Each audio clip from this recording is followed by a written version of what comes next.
Hello, good morning, and welcome to this next episode of our Horizon Implementation Days. My name is Peter HAERTWICH. I am a head of unit in the European Commission's Directorate General for Research and Innovation, dealing with the business processes for implementing Horizon Europe. As I said, this is one next episode in our series of implementation days. We organize them in regular intervals, and they come in three flavors, so to say. We have an implementation day covering the proposal preparation and submission. We have a second flavor coming for explaining the details of the grant agreement preparation. And we have a third version of these implementation days dealing with the management of your grant.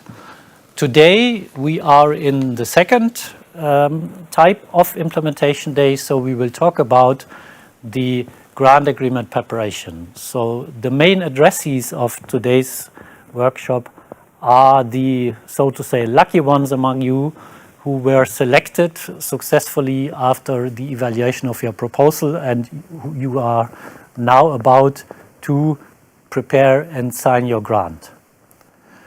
We will have a rather dense agenda. We start with an overview of the processes for the grant agreement preparation. There are certain elements to be added to your proposal and to be clarified before a grant can be signed. For instance, we will cover the validation of your legal entity. This is necessary in particular for newcomers who haven't participated in EU programs before. For some of the entities also a check of your financial capacity is necessary. And then in the next presentation we will deal with the scientific technical description of your project. That it becomes an important annex of the grant agreement. And last but not least, we will speak about the legal and financial aspects of your grant and already give some hints on how to avoid common errors when you then manage your grant. Each of these presentations will be followed by quite some time for questions and answers. We will collect your questions via Slido. So we would ask you to open in parallel to this web streaming a window with slide.do, and then we have the code for today's event, that is HID, standing for Horizon Implementation Day, HID as the code for Slido. And then you start at any moment putting in your questions. We would also ask you to look at the questions that are already there that others have asked. If you see that your question is already covered, please don't repeat the question, but just like the question of the other that is already there. And we will then always go through the list of questions in the order of number of likes. I think that's enough in terms of introduction. I will now hand over to my colleague Petros BELSIS, who will guide you and give you an overview on the process for the grant agreement preparation. Petros, over to you. Thank you, Peter. Good morning and welcome to our webinar. So the first presentation is about the overview of the grant agreement preparation, which is the steps, which consists of the steps that will lead you to the signature of the grant agreement. So a short outline of what we will present in this presentation. So there will be an introduction. You will see the whole process and the distinct steps that cover the process. We will explain a little concerning what you have to do, which roles need to be set up in the system so that you can perform the necessary tasks.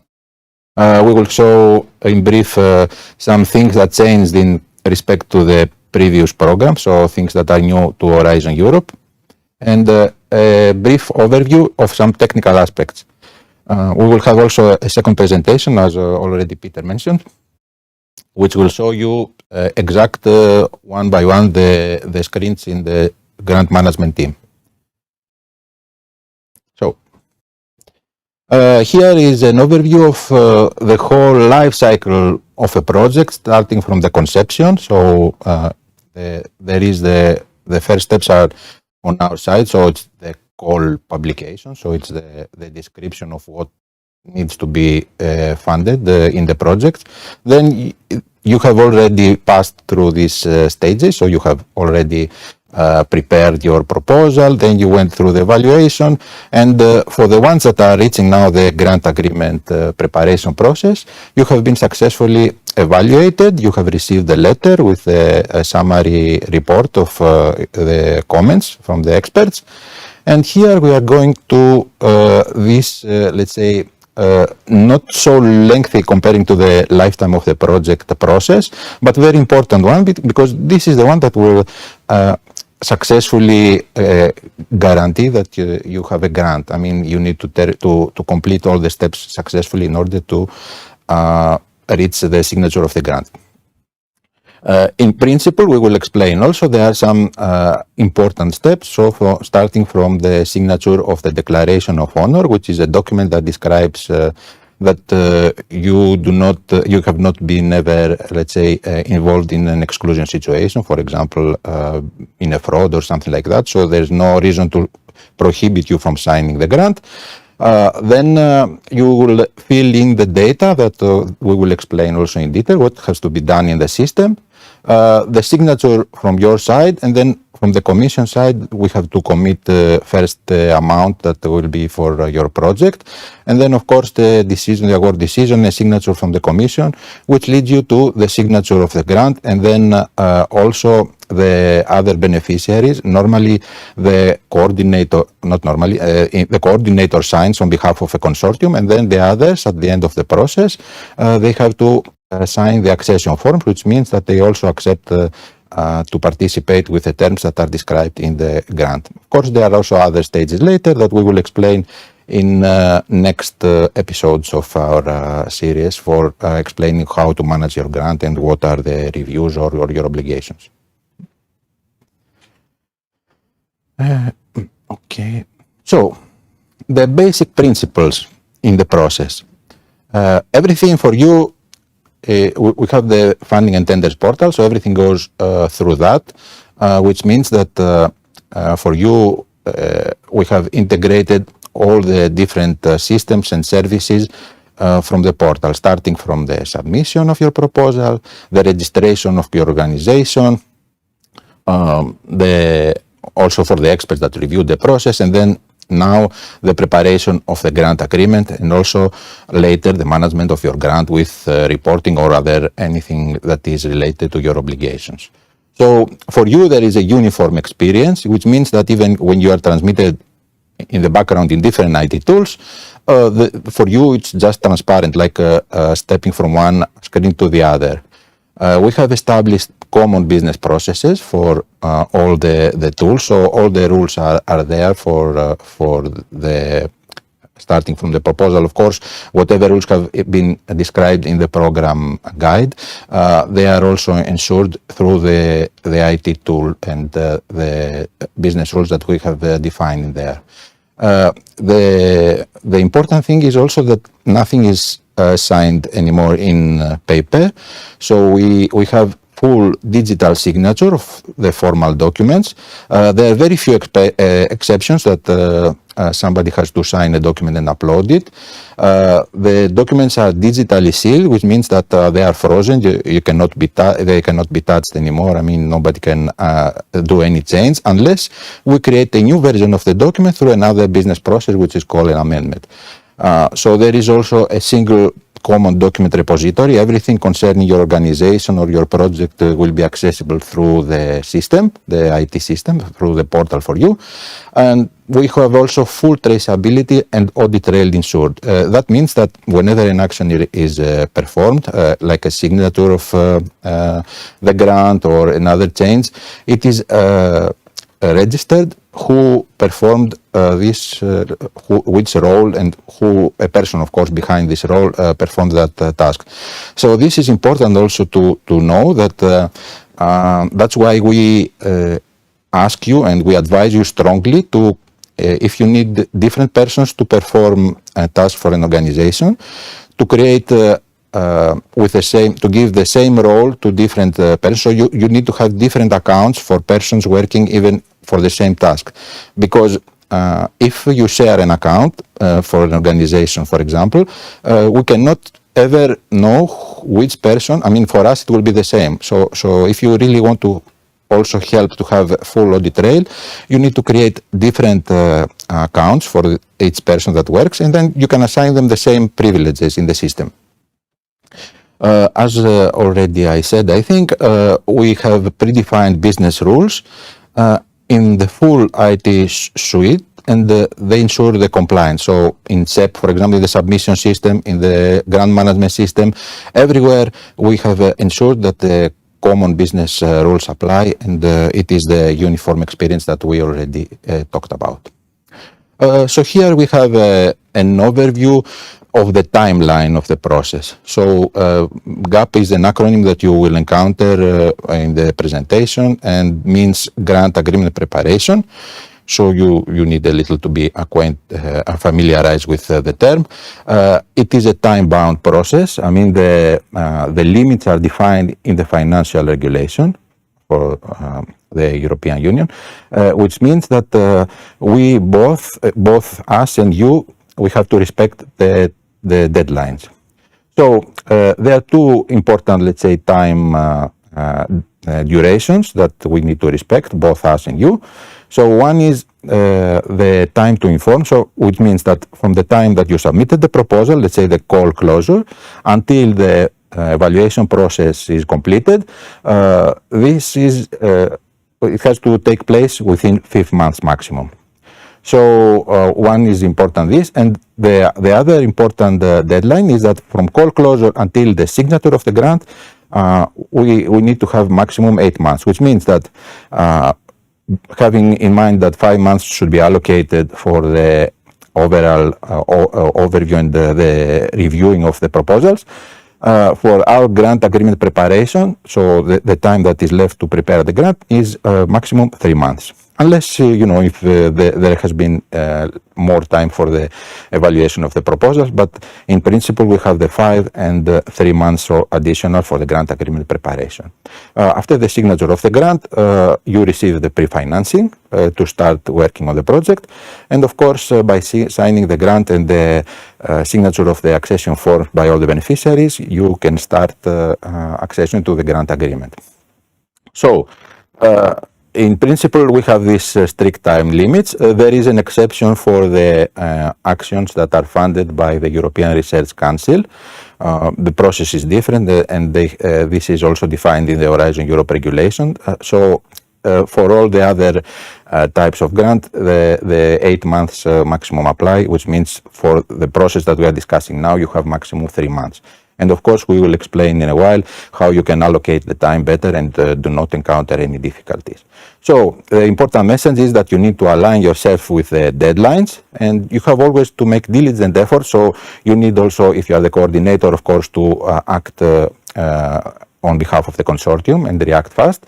And if there is a beneficiary that is for some time not for some reason not a respondent, you also need to try to contact them and also make all the consortium to be reactive. So if there is something that is going wrong, you should be transparent. You should contact your counterpart, which is the project officer, and you should notify them about the reason of the delay and try also to find if there is a solution to propose. Not respecting the deadline, so by not, let's say, responding at all, even for the validation or for tasks that are related to the grant agreement preparation, it can lead to termination of the grant, and then of course, you don't receive funding. So here is, let's say, a more granular view of the time frame. As we said, there is a very complex and difficult, let's say, process that goes for the reviewing of the proposals. Then at some point, the ranking list, so the projects that are to be funded are defined, and at the same time, they receive, all of them, the invitation letter to start the grant agreement preparation. In principle, you should devote, there is a process that you need to log in the grant management system and start filling the data that are necessary for the signature of the grant. So you need also, a lot of them will be, we will explain, a lot of them will be also automatically transferred from your proposal, but there are also other data that we are requiring you to transform, let's say, in a structured form from the non-structured part of the proposal. In principle, you should maximum devote 3 weeks for entering all the data that are needed in the grant. Then the PO should more or less in 1 week have the first revision. There could be some changes that they will be asked. So in general, there could be 1 or 2 exchanges, and in the next 2 weeks, everything should be resolved and you should be able to sign the grant. As you see, we said in the beginning that you have 3 months, and now you see here that we say that you should rather be quite reactive and fast in order to use 6 weeks to be ready to sign the grant. And this, of course, you should try to respect, because there are cases that your project might go through, for example, through ethics. If there are, let's say, research that is subject to ethics approval, and especially, for example, if you do research concerning human cells or other or animal research that should be subject to ethics approval.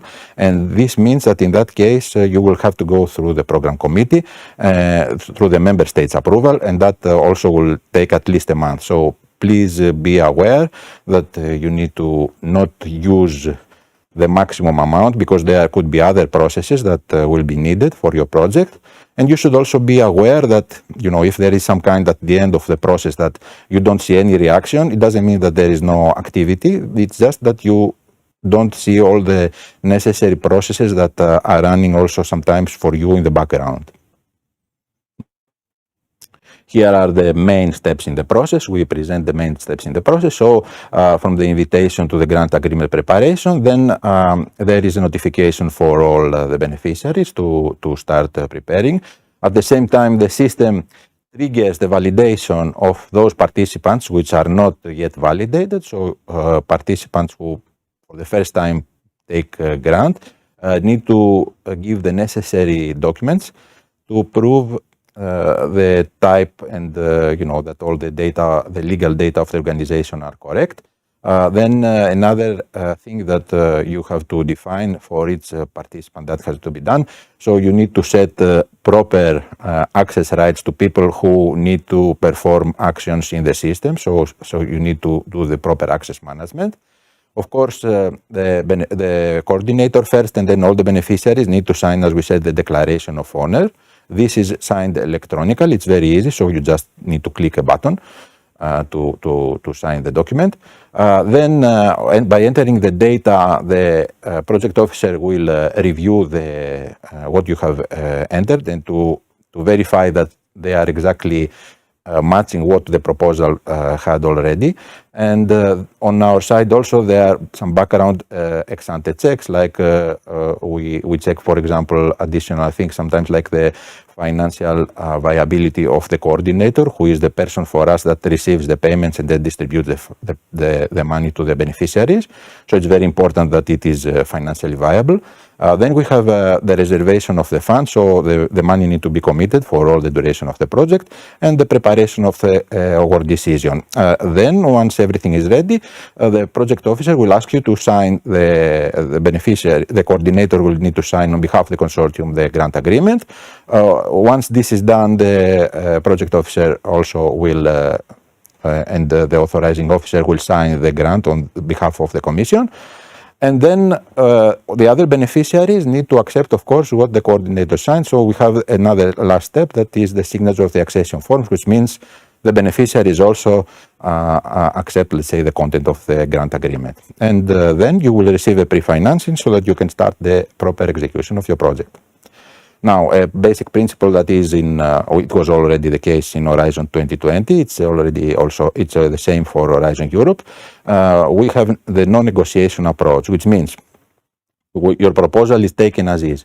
That being said, we mean that we do not ask you to implement something additional. So even if the reviewer proposed something, you are not bound to do it. Once you have been in the top, let's say, in the top ranked projects, and you have been accepted for signing the grant agreement, your proposal is considered quite mature, so we do not ask you to implement anything else. So the grant agreement should be on the basis of what you wrote in the proposal. So it's also the opposite. You cannot remove tasks that you promised. And of course, by saying that we take the proposal as is, we don't mean that no changes at all should be allowed. So there could be changes that require that are required in order to meet legal and financial requirements, like, for example, if the status of an organization changes from a public to a private for-profit, sometimes there are implications also in the funding percentage that you will receive. There are also requirements that could result if your project is subject to ethics or security scrutiny. So you could receive, for example, additional deliverable or additional task to perform. If there is if you ask, for example, to remove a participant or for some other reason a participant needs to be removed, this is more complex because it has to be also agreed by the Commission side, which means, of course, and this happens, of course, because the reviewers evaluated what they saw the consortium in total. So they reviewed the capacity. So if you remove a participant, that has to be evaluated if there is any impact in the capacity of the consortium, the operational capacity to perform the tasks. And of course, if there are obvious clerical errors or inconsistencies, of course, this can be changed. And a last remark is that when we say there is no negotiation, it does not mean that there is no control. So there will be eligibility and viability checks done by different services, sometimes also by the project officer. And of course, there are anti-fraud measures, so we check in databases for exclusion basis of some participants, or other risk-based controls which can result in specific actions for monitoring the project. Now you have to have in mind that if you don't comply or there is a serious breach or negligence for the applicable rules, then it could result in termination of the grant process preparation, and the proposal will not be receiving funding even though it was invited in the beginning. So, some things that you have to have in mind. For every organization that participates in the process, it has to go through the validation, as we said, which means that the first thing is that there should be a legal representative, or in short, the LEAR. So the LEAR is appointed as part of the validation process. Then there is, for each project, the primary coordinator contact, which means it is the contact on behalf of the beneficiary. It is usually the person the role who submitted the proposal. So the coordinator has one person that is coordinating the whole project, and this is the primary coordinator contact. Then for each beneficiary, there has to be also a primary contact to represent the beneficiary. And then also, we need to have a person which is appointed by the LEAR, and it is the person who is assigned the role to be able to sign legal documents, and one person to sign later the financial statement, so the financial signatory. So in principle, we have on behalf of, let's say, the organization, the LEAR, the person who signs the legal documents and the financial documents. And then concerning the task management, there always has to be a contact on behalf of the coordinator and the beneficiary. Of course, it could be, when we say there are roles, so it could be one person having more than one role. So it could be the same person could be assigned the role to sign legal and financial documents, depending also on the size of organization. Sometimes big organizations, they have multiple persons who have legal capacity to sign documents or financial statements. So here, in brief, concerning the electronic signature of the grants, as we said, the first person who needs to sign the declaration of honor is the coordinator, and each beneficiary also needs to sign the declaration of honor. So we will show there is a button in the system. You just click it and accept the signature of the declaration of honor. Once the data are filled, as you see, on behalf of the coordinator, there is the legal signatory of the coordinator who will sign the grant agreement. And then once the commission countersigns, the last step is the legal signatory of each beneficiary participating need to sign the accession forms. Now, there are some different requirements for Horizon Europe, different because they were not in Horizon 2020. So, well, now they are already for a few years because the program is running, so they could be also quite known to you. They are new to Horizon Europe, but now I think they are common, let's say, news. So one thing, it is a task for the leaders, but it affects also the project. So if you are an organization which is a public body, a research institution, even private or public, higher and secondary education, public and private, from a member state or associated country, you need to have a gender equality plan. This is an eligibility criterion. Normally, eligibility criteria are checked during the proposal. Of course, there is a check there, but you still have time, even if you have during the proposal, you still have time until the signature of the grant. But in order to sign a grant, if you are one of these organizations, you need to ask the leader. Well, first of all, of course, you need to have a gender equality plan and cover the tasks that are described there. And then you need to declare that you have a gender equality plan. And this is a task not performed by the organization, by the project. It is performed at organization level. So you need to tell to your leader to define in the participant portal, which is part again of the funding and tenders portal. So in the participant registry, the leader needs to define that the organization has a gender equality plan. Of course, provided that they really have one, not to declare only if you don't have it, because it could have other consequences.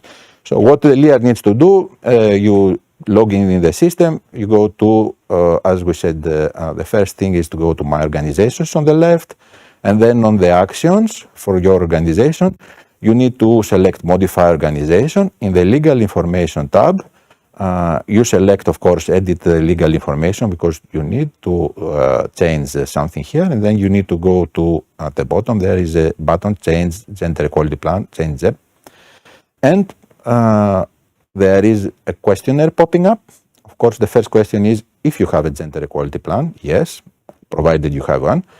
There are 9 questions. The 4 ones are obligatory. So if you answer that you don't cover one of these criteria, the flag here will be set to no. You need to have in mind that all these 4 aspects need to be covered in the gender equality plan. And please be careful, or advise your leader to be careful, because there are checks that are performed on selection basis, and then there were organizations that did not cover one of these criteria, and then of course you are found to not cover the criteria on that, and there is a follow-up after that.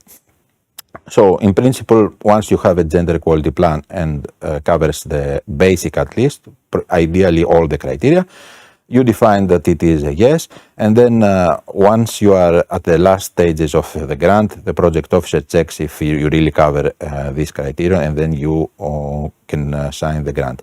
The second thing that is new, there was a similar, let's say, criterion in Horizon 2020, but this is different. It is renamed, so it is the international organization status. This has implications also in specific actions. International organizations are not the private, for example, which have different, let's say, offices in different countries, but they are these organizations which are formed by member states. So, but there are quite a few of them. So if you really belong to an international organization, you need to be validated as such, and then provided that you cover the criteria that most of the, let's say, the participant states are established in Europe, then you also need to check the International European Research Organization flag. So this, as I said, it is it needs to happen for those international organizations that cover this criterion that most of the participating states are in Europe. But it is important at least for those which are international organizations. So you will be validated if you're an international organization. So if it does not concern you, you don't have to do anything additional. Now, if you really are an international organization and you have this CRO status, what you need to do here, again, you go to international organization at the legal information tab, edit legal information, and then there is a specific box to define international organization. This will be validated, and provided you have a yes here, you also need to change the status, the second flag. So I will not. I will just do a very brief overview of what is happening in the system, because later we have a detailed presentation with screens and actions. So what you need to do, again, you see that here you log in the portal, you select for your project manage project, and then you enter in a screen that for you, now that you are about to sign the grant, it will look like this. So we have what we call the metro line on top of it, which has different steps. Some of them will have already been completed, so you have the ones that are with a different color. So here is always the overview. When it reaches at the end, you will mean that you have completed the process, whatever process it is. Now here it is the signature of the grant. By logging, by clicking here, you will get in the system, in the detailed, let's say, screens. Here, as you see, it's the declaration of honor. You just need to click sign for all the beneficiaries. There is only one exception for those who have affiliated entities, because affiliated entities do not have access directly to the system. So if there is a beneficiary which has also an affiliated entity, they have to download the document, sign it, and upload it. So this is the only exception, because affiliated entities do not have access to the system. All the others, the beneficiaries, they just need to click here and sign the declaration of honor. So you can have all your documents. As we said here, the portal for you, the system has all the information that you need.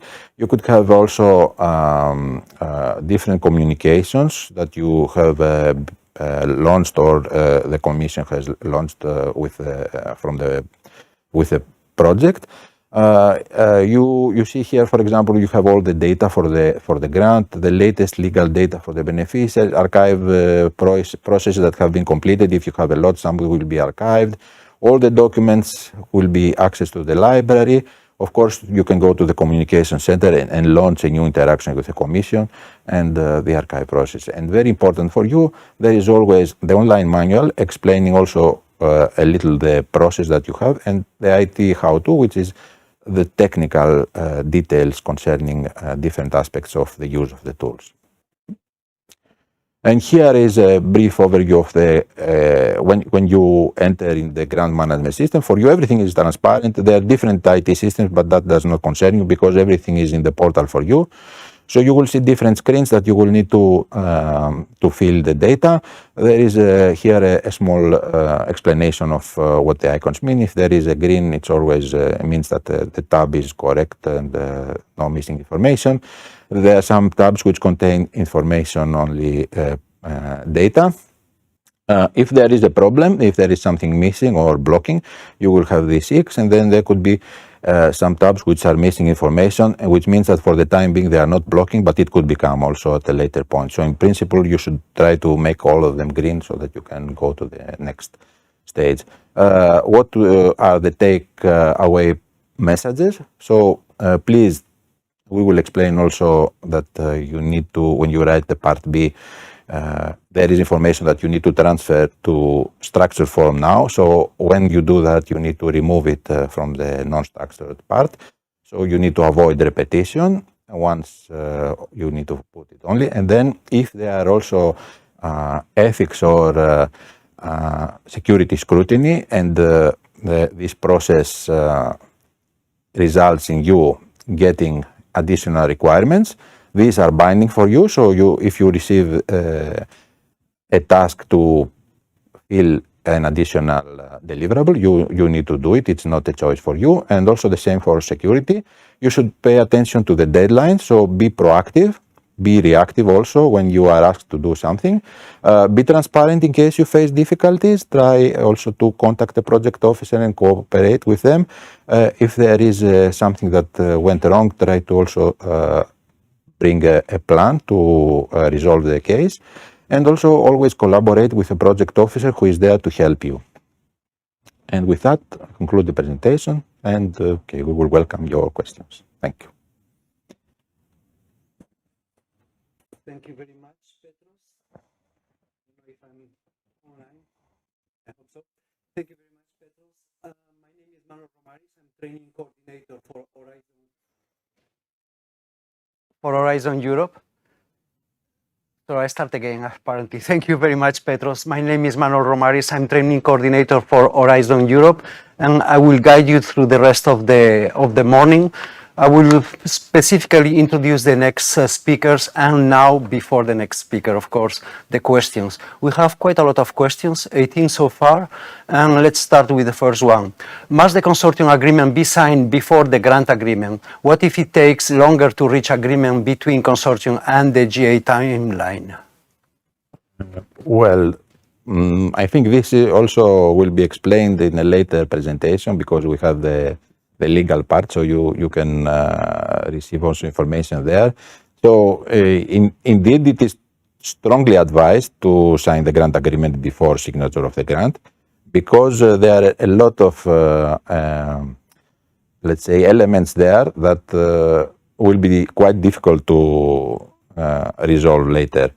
So we do not ask to see anymore the consortium agreement before. So, but you are strongly advised to do that before the grant agreement preparation. I think that if you are in a difficulty to reach agreement, it could become even more difficult later. But the obligation to sign the grant agreement is there, and I think you can also wait for the presentation of the legal aspects, so things will be explained there also. Thank you. Next question. There seem to be standardized list of points provided by the project offices to be... We lost it now. The question is gone. Sorry for that. I think. And now I see it again. Sorry. So standardized list of points provided by the project offices to be checked, confirmed by the consortia. Could this be published in the online manual? I think what we present here and what is in the manual and in the grant agreement, I think it summarizes. So we do not publish an exact checklist of some of the actions, because some of them also are, how would I say, internal checks. So if there is, for example, a check in a registry, national or international, about reasons that could exclude you from participating in a grant, we do not publish that. But all the tasks you need to do, I mean, if you follow what is also in our presentation, what is in the grant agreement, I think that covers. I don't know if there is something else that you think that we miss and you find out in the process. If you do so, you can always contact us through the help desk and explain that this I couldn't find, and it should be added, and we will gladly do so. Next question. Is the figure grant management life cycle available to download from anywhere? I don't think so. I mean, you can take it from the presentation that is published. If you enlarge it, it shows. And also all the distinct processes, they are in the IT how-to and in the online manual that we said. But if you look for this one specifically, I'm not aware if it is, but you take from the presentation. I don't know if you want to reuse it or for other reasons why you want it. The next question, can you give examples of research institutions, public or private, that need to have a gender equality plan? For instance, higher education or universities?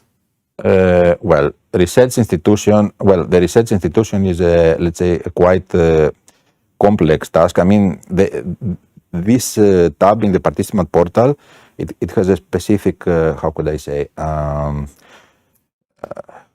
specialty that is not validated. So it is you who self-declare if you are a research institution. There are, of course, obvious cases like the national research centers, which are focusing only on research, so they employ researchers. There are also private companies which either have a distinct research department, or they are all of their focus, let's say, is focused on research, or they have a very big part of research. So it is up also to you to define if the prime, let's say, focus of your organization is research. So I wouldn't, we could say the national research of X country institution. So that is obviously a research institution. Now, if you also have a company established and your main focus is doing research and doing innovation, you could be also a research-oriented institution. In that case, you need to have a gender equality plan. Also, as we said, universities or higher education, it is quite, I think the definition is quite clear if you are... Thank you. Next question, is there any EC recommended model for drafting the consortium agreement? I think, you can find there are also many, yes, there are some models that are used. I would not say that use this one or the other, but you can find models. There are also, how could I say, organizations of consortia of, focused on research, and they provide, you can find, I think, models in the commission, when you look for them. If there is one that you can download, to be honest, I'm not aware, but I think there is a lot of information of what needs to be in and also by looking also in the documents or the explanation in the grant agreement, you will see also what needs to be defined in such an agreement. But there are also models, yes, you can use, not the ones that we provide. The next question is about ethics. Can ethics committee of coordinator and beneficiary institutions approve project activities before submission of the proposals in order to save some time? No, I mean, first of all, before submission of the proposal, we don't have anything to review. You cannot send us something. This is on the basis of what you submit, so it goes after the proposal. So I understand the question, and sometimes I try to explain that we see complaints that we waited 3 weeks, there was no activity, suddenly somebody tells me to modify something concerning the ethics. It is that there is a whole discussion with the member states, including, to see if your project will be funded. So you need to be reactive, of course. You need to do changes once they are asked. But there is no possibility to discuss in advance because we also don't know if your project will be submitted. How can we, bring experts? The experts, they come after, they are selected through the portal, the people who are in the field of the area. Once they join, then they review. We don't know in advance what will be funded, and we don't also have the experts at that moment. Could you please explain the process of ethic and security validation during the grant agreement preparation phase? Yes, usually there is a pre-screening. So there is the process had changed a little concerning to Horizon 2020. So you need to answer a specific questionnaire. So for example, if you define that you will do research on human embryos or stem cells, human cells, that of course is subject. If you do something that is not related, so the questionnaire will show that you are not subject to ethics screening. If one of these areas, for example, that I just gave an example, or for if something that concerns, for example, security, you do something research that might affect it has implications. So you answer the questionnaire. If the experts also see that it is related, so it goes to a second level. There are other experts who are specifically reviewing the ethics part. And then they define that you will have to do extra deliverables. And of course, depending on the case, it could also that once they define also, except on the deliverable, it goes to the program committee. So the member states, they have to approve also that this type of research they would like to fund. Next question, why the PL sign doesn't have the right to add other roles to the project and also have the right to download some documents? The PL sign is, the LIAR is assigning the legal signatory, and then the PL sign is so you can have the LIAR, then the LIAR, of course, could be in a big organization, have many projects, many tasks to do, so they can define some pool, if I could say that, more people who are legal signatories, then the project coordinator contact can select one of them, and this one can act to write. So if the LIAR defines more legal signatories, you can give the task to another person. But the PL sign by itself is not a role with how could I say, authority to add new people. It's the LIAR or the account administrator. I mean, the LIAR is always one, but they can give full access to other people, so they can assign to other people the legal signatory task. Now a related question actually about the difference between the LIAR and the legal signatory. Are not they the same person? Well, the LIAR is the ultimate manager of the organization. So the LIAR is one, it is appointed by the management.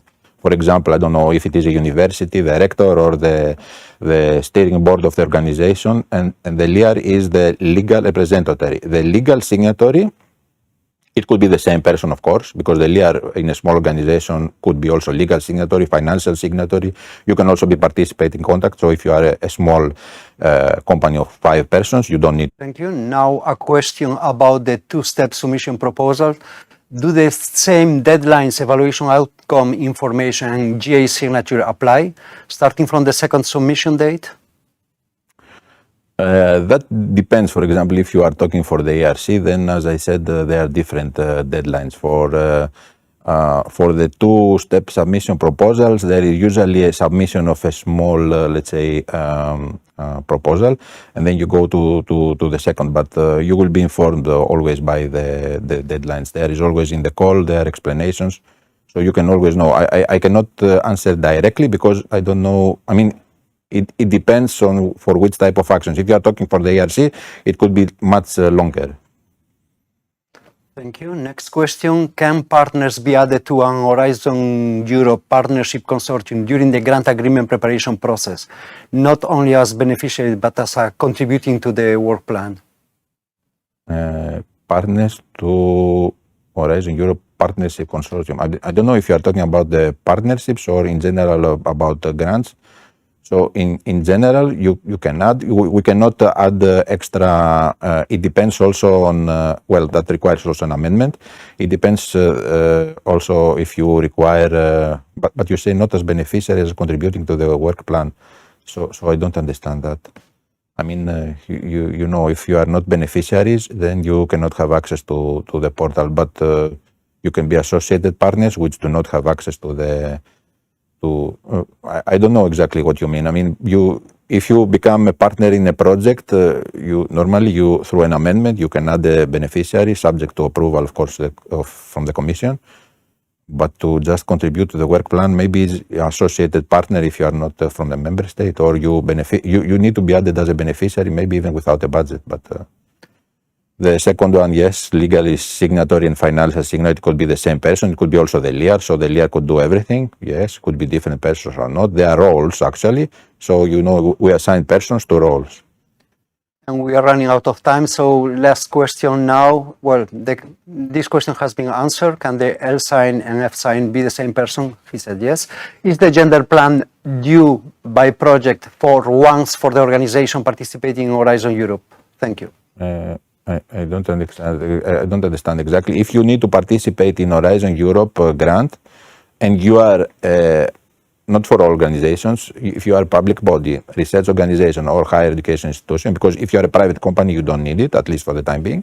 And then, in order to sign the grant of Horizon Europe, we need to verify, of course, it is by your declaration in the portal that you have one. So before signature, you will not be allowed to sign the grant if you are one of these type of organizations and you don't have the grant. And then, of course, it means that you have it. It doesn't happen for the project lifetime only. I guess you need to maintain that. I mean, at least for the signature of the project. And of course, please be aware that you need to really have one, because we are doing also checks on our side. So there are also audits, specific audits for the gender equality plans. We will probably have a change also in the system, so you will need to, because the document needs to be publicly available, so you will have to provide the link so that the project officer checks that it is publicly available. But also there are audits, so please try to comply with all the necessary, at least, requirements in order to have a gender equality plan, in order not to be to find yourself in difficult situation later. There is a last question actually that is a kind of complaint about the Commission, so let's answer this one. Okay. What is the procedure if the project officer does not respond to emails for months? Yes, I mean, that is something that we have encountered. I don't know what is, okay, maybe it can happen. I don't know for why it happens, if it does. But then you have through the request inquiry service, so through the portal, you can contact, and then there is also specific choices that you need to complain, if I could say, or put your question concerning this non-responsiveness or something else that you have. There is always a possibility for you to contact us. Of course, we also have the national contact points, which are your counterparts. So they also are there to help in principle. So you can also contact your national contact point and explain the situation, because maybe there is a reason why there is some delay that for you it looks inexplicable, but you know, it could be something that you know, is a process that happens in the background and you are not aware, as I said. But if you reach the level that you need to say something to us about the problem, you can go through the request inquiry service, or through the help desk, if I could say that. There are specific options that you can choose and say that you have a problem concerning the management of your grant. So thank you very much. We finalized this part of the presentation. There will be another presentation now. Thank you, Petros. You will be here later on, actually, during the description of action for the questions also. So the next presentation is about the legal validation and financial capacity assessment. We have two colleagues, Florin PUIU and Elin SIDZHIMOV from the REA Validation Service. They are not here in the studio, they are connected remotely. I hope they can hear us and they can start now the presentation. Yes, we can. Thank you very much. Good morning, everyone. My name is Elin SIDZHIMOV. I work for the REA Central Validation Service. Sorry, the presentation, it's not at the background. I don't know if the participants see it already.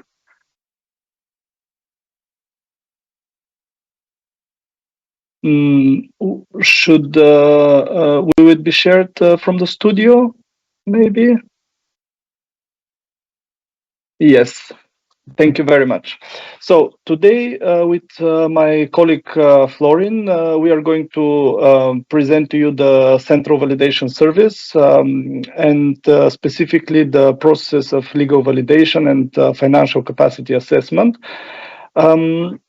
Firstly, congratulations on reaching the stage of validation. I will focus on the actual aspects of it in this presentation, but let's start first briefly introducing our portfolio main tasks that we perform in the Central Validation Service. So what we do is we verify the legal existence and legal statuses of entity, meaning that we need to be sure and we need to guarantee for our colleagues that your entity is currently existing and under what specific legal form and other aspects. We are responsible for the validation of the appointment of legal entity appointed representatives. As already explained earlier in the previous presentation, the legal entity appointed representative, it's a role that is specifically assigned by the actual legal representative of the entity. We'll go in a little bit more details later, but now I can already tell you that this could be the same person, but often for large organizations, the legal representative appoints a legal leader. we are also responsible for when changes occur for entities that are already validated. We assess universal takeovers. This could be different kind of mergers. We encode when there are bank account requests and the bank account needs to be validated as well. In the second part, we will talk about the financial capacity assessment. We also are responsible for ownership control analysis, which are not for every single program, but for specific ones. And we are also performing ex post status verifications, such as SME or middle capitalization status checks. Now we can continue with the next slide, on which you are going to see an overview of the validation process. On these arrows, you see that it starts with the registration. Normally, you're past this stage because the registration is needed at the submission. When you are submitting a proposal, you register to obtain a PIC number, and then the validation, the LEAR appointment, and then financial capacity assessment, all those shown one after the other, they are actually happening simultaneously. At the bottom of the page, I will several times come back to this. It's the importance of how to communicate with the central validation service. We always encourage you to do it via the participant register and using the messaging function, because like that, your question specifically related to the validation process reaches the actual case handler who is working on your case, and this speeds up the answer and the completion of the whole process. Now let's see what the registration looks like, because actually you'll see now towards the end of my presentation that there are specific scenarios that you might need to register, re-register with the PIC. But let's see now how does it look. This is a screenshot from the funding and tenders portal, from the participant register, which is, as I already said, you normally are here at the proposal stage. On the next slide, you will see what is how the actual registration looks like. You have the two options: either to find your organization that might already be registered, or start the registration from scratch if you don't have a PIC number yet. For the sake of the presentation, we are going to see the second scenario, where you register your organization from the very beginning. On the next slide, you're going to see what this is, a step-by-step wizard that it's used also for other like for the LEAR appointment, for bank account, but here is specifically for the registering of your PIC. It starts with identifying your organization with legal name, registration number, VAT, etc. Then you on the next steps, you input the other organizational data and legal information. Then on the fourth step, you, as already mentioned, you can introduce authorized users. This is, we strongly encourage to do this for business continuity reasons, because sometimes the person who registers the PIC number might not be able to access it for some reason or another, and then it's very good if you have authorized someone else to have access to. And in the end, once you submit all the encoded data, you are going to obtain the participant identification code, or a PIC number in a declared status, which is enough for you to submit a proposal. You don't need to have the PIC valid at this stage. Now, on the next slide, we will dive a little bit into the actual process of legal validation. This is, we at the Central Validation Service verify the data that you registered in the portal before the signature of a grant agreement or a contract. So the validation is necessary only when a contract or a grant agreement needs to be signed. The advantage of this happening in the single electronic data interchange area It's that it's done only once, and this is done only when you have to sign your first grant agreement or a contract. Then it's reused for future participations in grant procedures or contribution agreements, and therefore you don't need to go through this process again. Now, next slide, please. It's how do we perform the legal validation and the financial capacity assessment? It is always performed on the basis of the supporting documents that you provide, and it's in accordance with the EU financial regulation and the rules on legal entity validation, LEAR appointment, and financial capacity assessment. These rules are publicly available. They are very we strongly encourage everyone who has questions on the processes to have a look first there, because they are explaining all the steps and everything what you might expect from this process. The validation is required for all the beneficiaries and affiliated entities. Under Horizon 2020, they were called linked third parties. Next, on the next slide, I would like to mention that the supporting documents that you upload are basically to verify the status of your entity that you have declared. For example, if you have declared as non-profit, we need to verify that, and this is very important because for certain programs there could be, for example, difference in the funding rates if the entity is for-profit or non-for-profit. So we have to be sure on that. For programs or calls, there are sometimes specific eligibility criteria. So, for example, only SMEs or mid-capitalization companies might participate. So therefore, we need to verify that. Next slide, please. The other among the special legal statuses, there are also we are checking for private or public bodies. Again, as said, non-profit or for-profit organization, small or medium-sized enterprises, middle capitalization enterprises, non-governmental organizations, civil society organization, international organization, research organization, secondary or higher education establishments.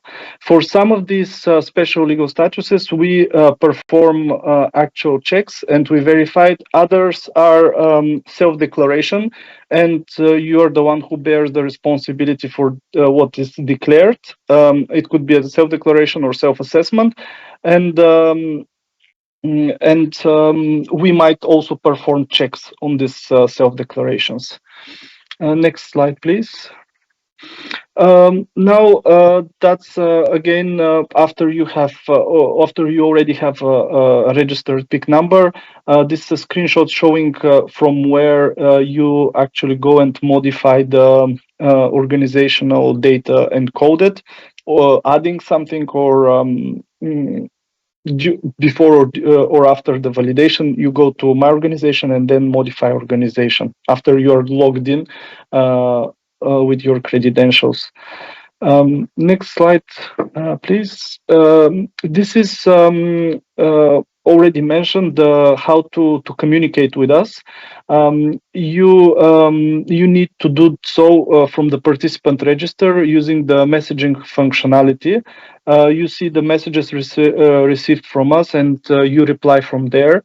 Towards the end of the presentation, I will also show you that you receive message notifications via email, but you cannot reply to these messages via email. You need to log in the register and reply from there. On the next slide, you will see how to upload documents. Now, in the participant register, there is this functionality of a task center. So when we request documents from you, we create a task, and you receive this task from you. In order you to complete the task, you need to upload the requested documents. In this way, the task comes back to us, and we are able to complete it. Please use this functionality instead of uploading the documents under section other or something, because like that the workflow stays open and stays on your site, and this slows down the process of validation. So see what tasks are pending for you in the task center and complete them. Now you will see actually on the next slide how the document request task looks like. It generates according to the type of legal entity that you declared to be. You see the specific documents that are requested, and once uploaded, they will this will close the task for you. In the next slide. These are amongst the documents you might expect to be requested. They're also explicitly specified in the documents that the rules that I mentioned you earlier in the presentation. So legal entity form, it's a template that it's generated and needs to be completed, dated, signed, and re-uploaded in the system. It's according to the entity, whether it's a natural person, public entity, or private, there is a different legal entity form.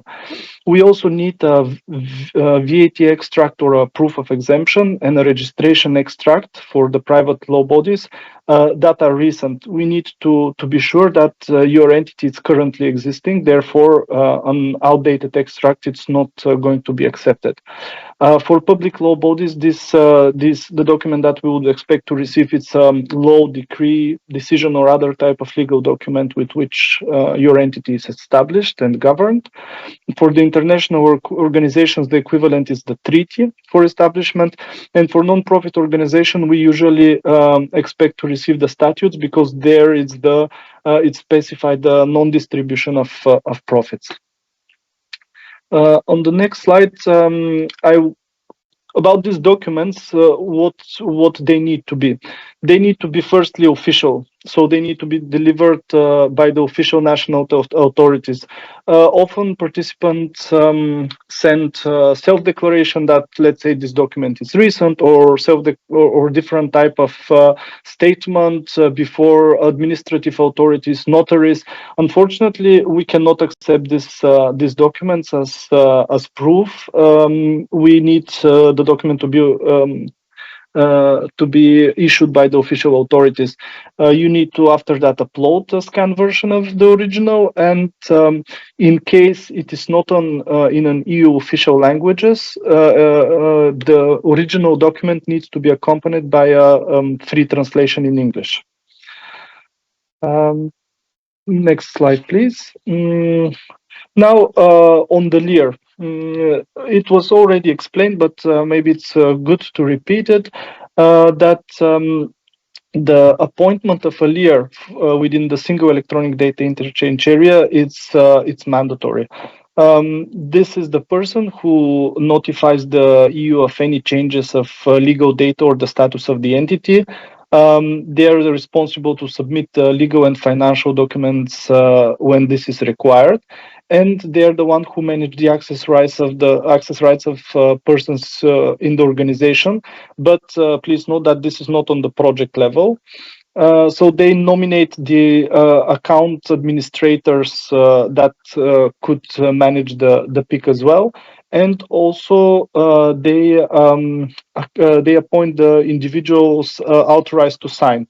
So the contract or grant agreement and their amendments are signed by the legal signatories, or L signs, and the financial statements by the financial signatories, or F sign. So the LEAR appoints the L sign and the F sign. To appoint a LEAR, firstly, it's the process of LEAR appointment starts when the validation of your entity is necessary. So if you have just registered your PIC and it's in a status declared, and the validation, it hasn't been, it's not requested yet, so you submitted a proposal only, the LEAR, it's not needed to be validated at this stage. The button that you see, add LEAR, on this slide, it appears once the LEAR appointment is needed, so before the signature stage. On the next slide, you see that the step-by-step wizard is similar to the registration one, in which you introduce the LEAR and the legal representative data, and in the end, the documents that are requested for the LEAR appointment. And the name needs to match exactly how the email is registered within the with the EU login account. So here it needs to be exactly the same like your EU login account. Next slide, please. This is during the second step in the wizard. There is the option to add a mobile phone number for the LEAR. This is not mandatory, but strongly advised, because on this mobile phone number you are going to receive a PIN code to activate your LEAR account once the LEAR is appointed, and this is the quickest possible way to activate your account. That's why we strongly encourage you to encode a mobile phone number here. Next slide. Now we can mention again that here is the legal representative data that it's added. The legal representative and the LEAR, again, they could be the same person, but often in large organization, let's say a university, if the rector of the university is the legal entity representative, so their data will be added here, but then the director actually would like someone else to be responsible for managing the PIC number. So they, in this case, appoint a legal entity appointed representative. However, again, it could be the same person as well. The next slide. So what you should expect to be requested when appointing a LEAR, it's the system generates a LEAR appointment letter that you need to sign, that needs to be signed by both the legal representative and the LEAR, and then re-uploaded in the system. Official proof of identity. In case of different legal representative and LEAR, we would need both ID documents, and in case of one person, yes, only one document is sufficient. And in the end, a proof of empowerment of the legal representative. This is the document that explicitly says that who is the legal representative of this entity, and that they have unlimited rights to represent it. Sometimes this is in the statutes, sometimes it's in the registration extract. We might need also the act of appointment of this person. Next slide, please. This is how looks the final stage where you need to generate and re-upload the LEAR documents that we request from you in the system. As you can see on the left-hand side, the LEAR appointment letter is generated by the system, and the other two documents you need to upload. So the legal representative authorization and the ID document. We are also, as mentioned in the beginning, we also perform the bank account registration. So if it is needed during the grant agreement preparation, the entity can search whether they have already a bank account in the system that it's registered, and if one does not exist, they receive a message how to register it, and basically it's with the same type of wizard that they request the bank account validation, encode the necessary data, upload the documents that are going to be mentioned there, and in the end we encode the bank account. This happens when so to have a bank account in the system, the PIC needs to be valid. So you can start the process beforehand, but it will be finalized once the PIC is valid. That's how it looks. Again, very similar with 4 consecutive steps. I won't go into details on what exactly it's step by step. We can go to the next slide. again, a little reminder on the communication that because you can see these are processes, the validation process are separate. They are performed from REA Central Validation Service. Any questions, any communications related to that, it's better to be communicated via the participant register, so it comes directly to the person working on your case. They are the ones that will respond the best. They are informed of everything that is ongoing. Now let's see on the next slide the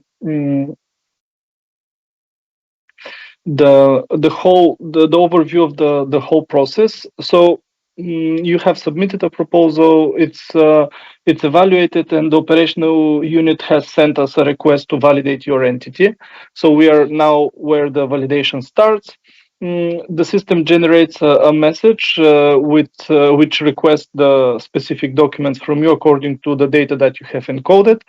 In case the participant replies and submits the documents that are requested in full, nothing is missing, then we can complete the process, whether legal validation, LEAR appointment, or financial capacity assessment.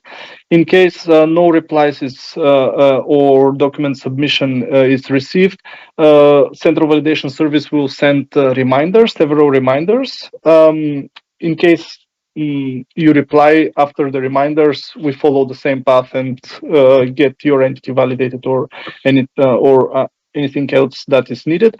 But in case after several reminders, no documents or no response is received, the entity goes into sleeping status, and then we inform the operational unit, and the colleagues there are going to come back to you and remind you that you need to upload what has been requested.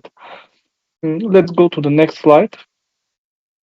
This is what I mentioned, that you are receiving notification per email with our message, but to reply to this message, you need to log in the participant register and use the messaging functionality there. Replying to this email if you reply to this email, this will not reach us. And now, on the last slide, I would like to mention two scenarios in which it happens often that the space between the submission of a proposal and the need of validation, you might lose access to your PIC, or for different reasons you might lose access to a valid PIC. Let's have a look at the first scenario. So you have found a PIC number in the system for your entity, or you created one and you submitted a proposal, but then the self-registrant who registered the PIC for some reason, for example, left the organization, and the entity does not have access to their PIC. In this case, you need to create a new PIC number and communicate the new PIC number to the Central Validation Service. And then we are going to link these two PICs and keep only the one that you have access to, so you can complete the validation process.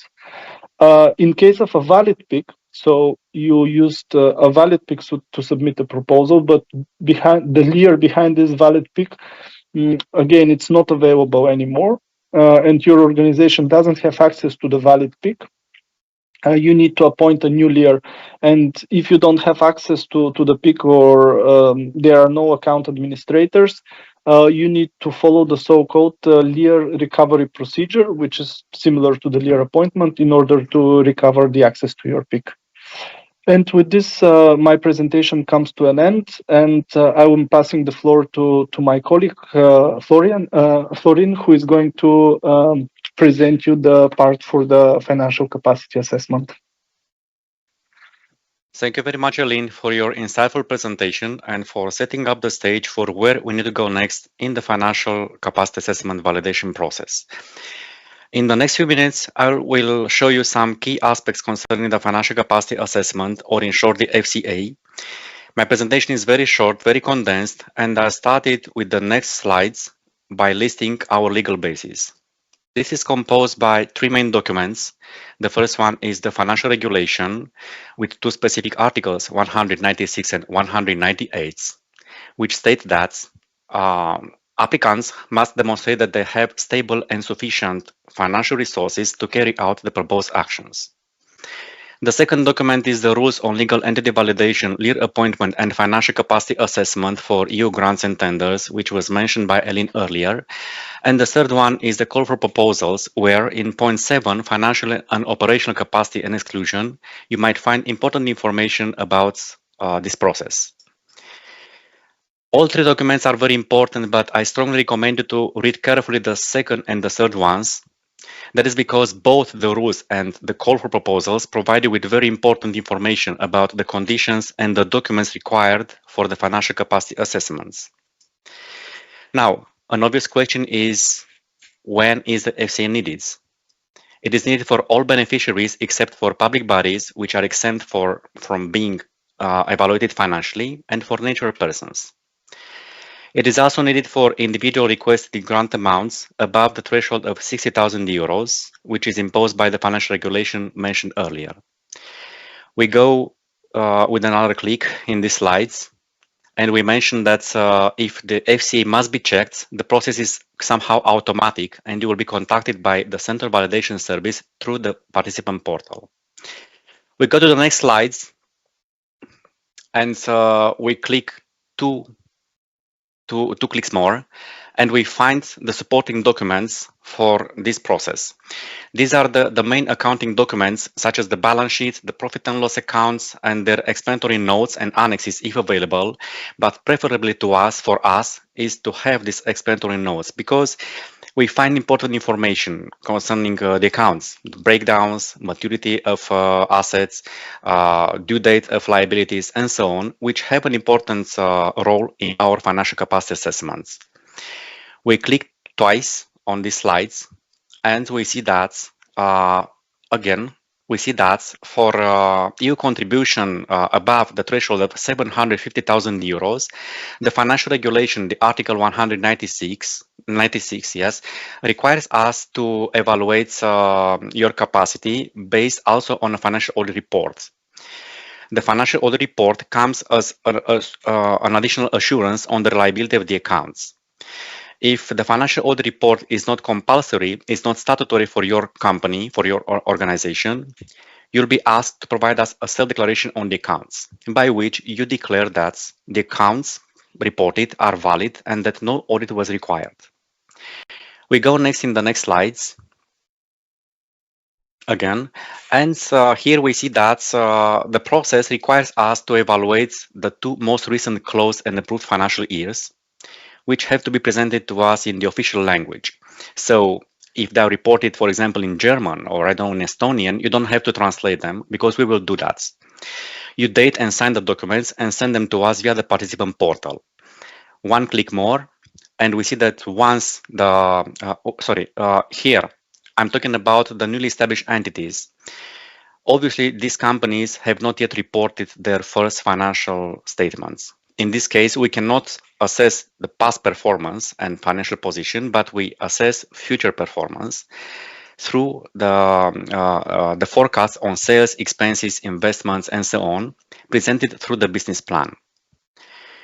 Again, another click, and we see that once completed, the financial capacity assessment is valid for 18 months from the closing date. That means, for example, if we assess the financial capacity of your entity based on the financial statements reported at 31 December 2023, we add 18 months, and it is valid until 30 June 2025, 1 year and a half after the last reporting dates. We go to the next slides. And here we see what happens in the participant portal.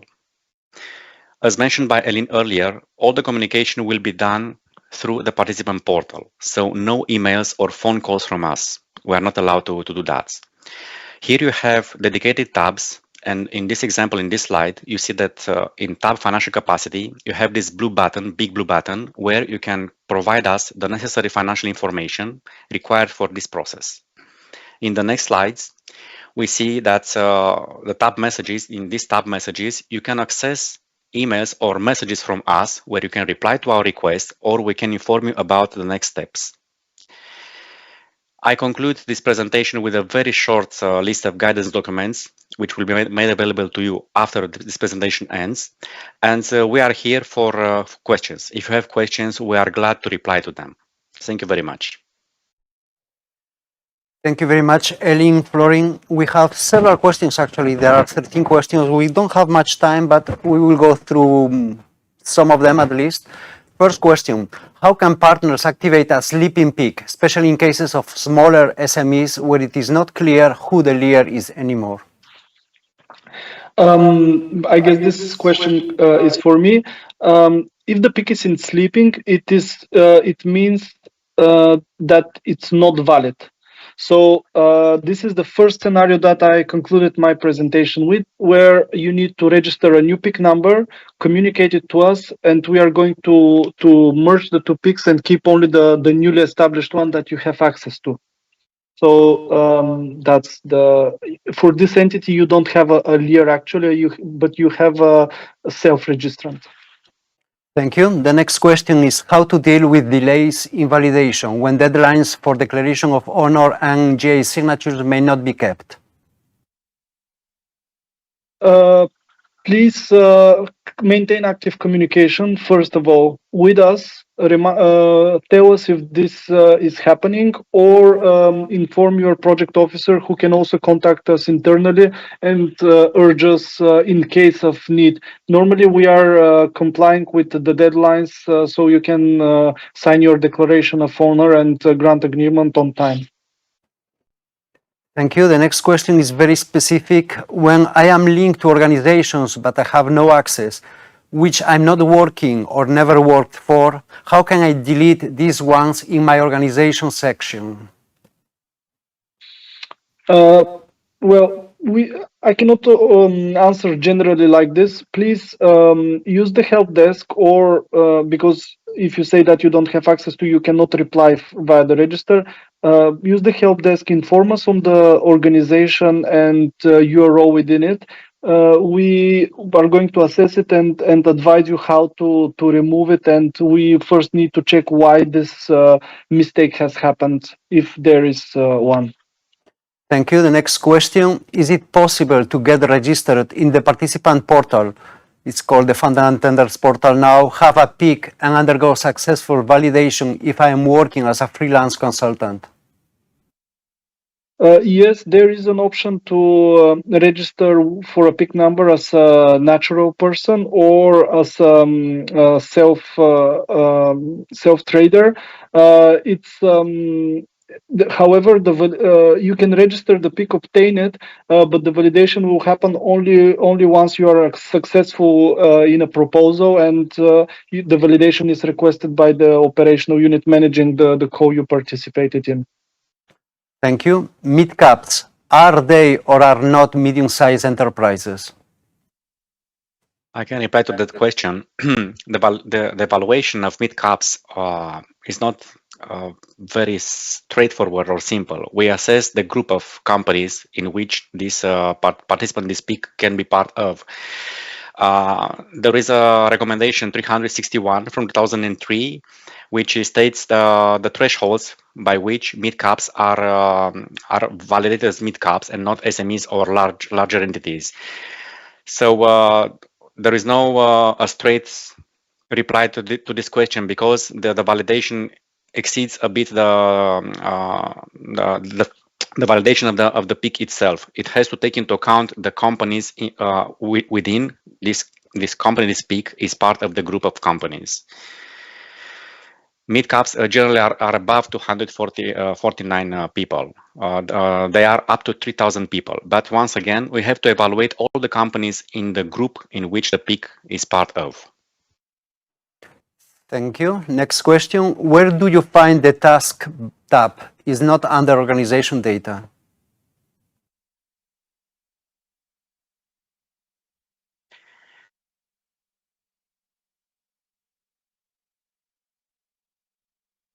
Sorry, can you hear me now?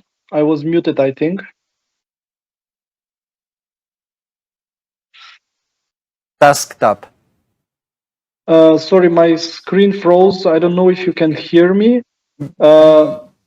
Normally, Normally, it is on the left-hand side of your screen. There is the task center, and once you go to the task center, you see the active task that you need to complete. Okay, thank you very much. The next question is why I am asked for an SME self-assessment even when I'm still self-declare my organization as not SME? I might reply to this question. This is the process on how we evaluate SMEs. If you declared through a self-assessment that you are not an SME, you are asked to provide us this self-assessment, and based on the data you provide us, we decide if you are SME or not. This is the process, and we have to treat all participants in the same manner. This is what I can reply to you now. Thank you so much. Next question is, sorry, still not clear what are research institutions. Can you please give examples?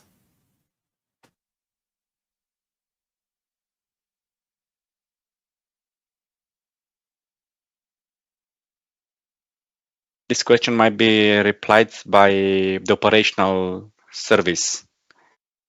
It's not necessarily related to the validation process, I could say. Okay, yeah. So maybe you could ask this question later on for the legal part. And next question, where can the LEAR appointment documents be found? I will take this one. So once you start the LEAR appointment process, you go through this step-by-step wizard, and the last step is the document submission, or after that in the task center. Again, as I said, the LEAR appointment letter, it's a single document that is generated from the system. You will see on the left-hand side a small icon of a PDF document, and you open it, and it's pre-filled with the data that you encoded, but you still need to date it and sign it, and then re-upload it in the system. The rest of the documents are, you need to upload them. They are the ID and the proof of empowerment. They are not generated by the system. Only the LEAR appointment letter is. Thank you. We are running out of time. So another question, the last one, is another FCA required after 18 months? Yes, it is. It is because the FCA is valid for 18 months after the last reporting date. In case your project lasts for more than 2 years and you have to have payments, a last payment, for example, you might be asked to provide us an updated set of financial statements, and we will evaluate you again after 18 months. It is true. Thank you so much. Thank you, Florin. Thank you, Elin. We have to stop now these questions, and we need to go to the next presentation. It's about the scientific technical description of the project, description of action, and we have here with us Styliani TRYFONA, which is a policy officer in the Common Implementation Center. Stella. Thank you, Manuel, for the introduction. Indeed, this part of the session will be dedicated to the description of the action, and we are going to see how it is going to be formulated as part of the grant agreement. As an outline of the presentation, we are going to start with an overview of the grant agreement preparation phase. We're going to do a small recap of information already given in the first phase. And then we are going to go more into detail to the description of the action, see how it is created. And for the better half of the presentation, we are going to see how we encode the data into the IT tools. Now, starting with the grant agreement preparation phase, we have already seen a version of this graph. For most Horizon Europe projects, the time to grant is 8 months maximum. There are a few exceptions, most notably ERC grants. For example, Synergy grants, they have 16 months. The advanced starting grants and consolidator ERC grants, they have 14, and the proof of concept, they might have less, like 7 months. Now, this time to grant is separated into 2 sub-phases. We have the first phase, which starts from the call deadline and ends when you get invited to the gap, when you learn the outcome of the evaluation, which is maximum 5 months. And then we have the second phase, which is of concern to us here in the presentation, which is the grant agreement preparation phase, which is maximum 3 months, as already said before. Now, if I may direct a bit your attention to the lower part of the slide, we can see that after the call deadline, we begin the evaluation phase. Here in the EU services, we have to do earlier from the gap phase some preparatory work to do some administrative tasks, prepare the IT tools. But then once you receive the invitation letter and the evaluation summary report, the grant agreement preparation starts officially. In its first phase, you are here pointed here. You are expected to submit your agreement data to add them into the IT tools in collaboration with the project officer. Now you are going to see that this phase does not go all the way through the grant signature, because there are certain administrative tasks that need to happen after this data are submitted.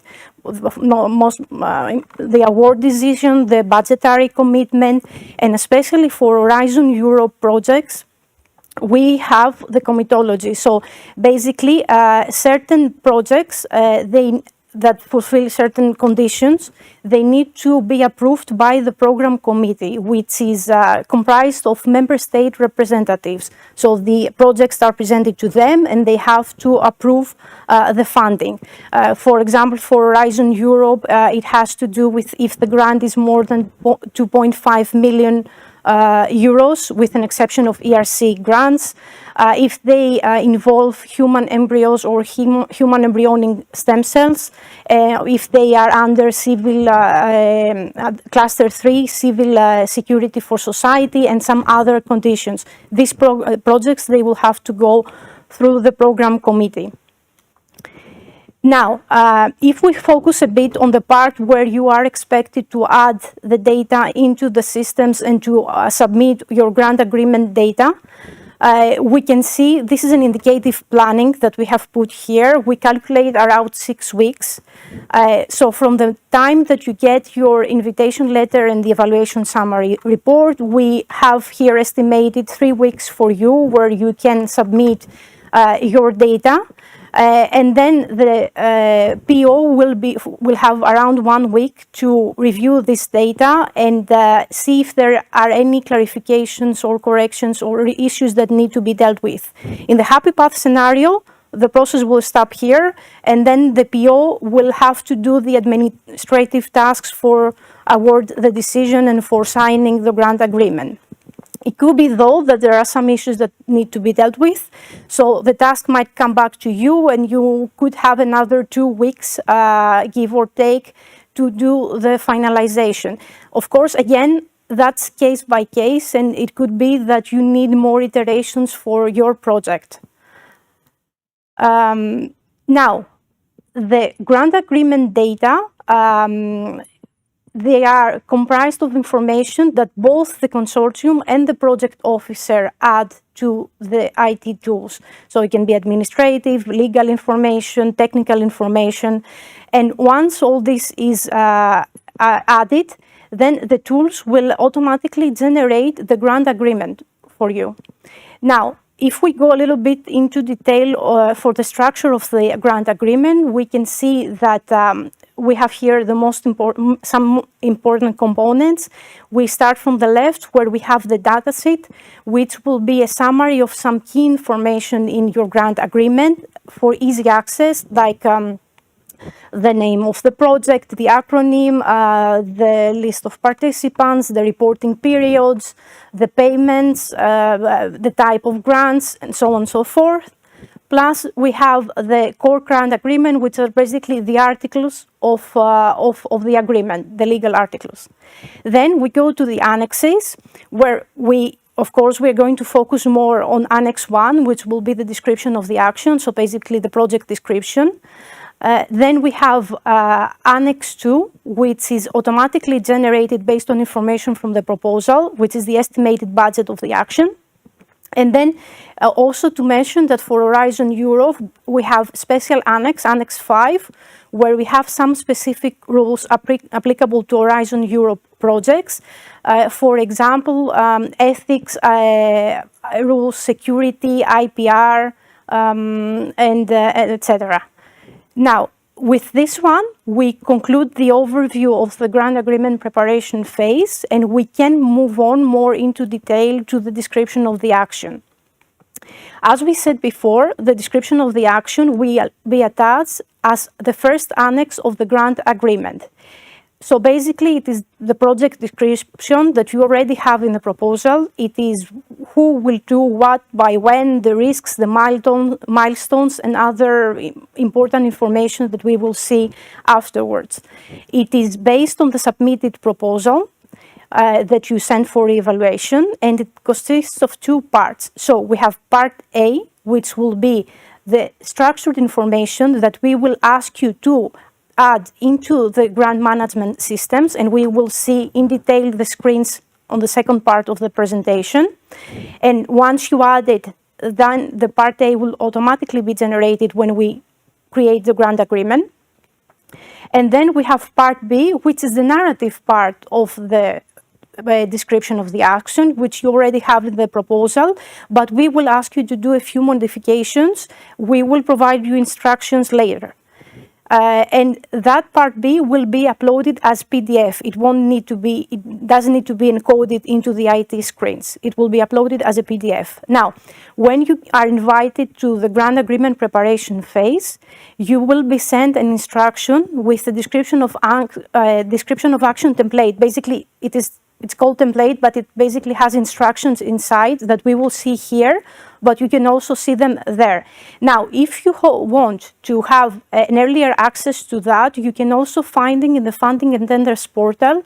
If you go to the menu, you see the guidance and documents, and under reference documents, you can select the program, Horizon program, and then you are going to see a list of folders, and you can find the templates and forms, and in there you can find already the description of action template, so you can see the instructions if you want.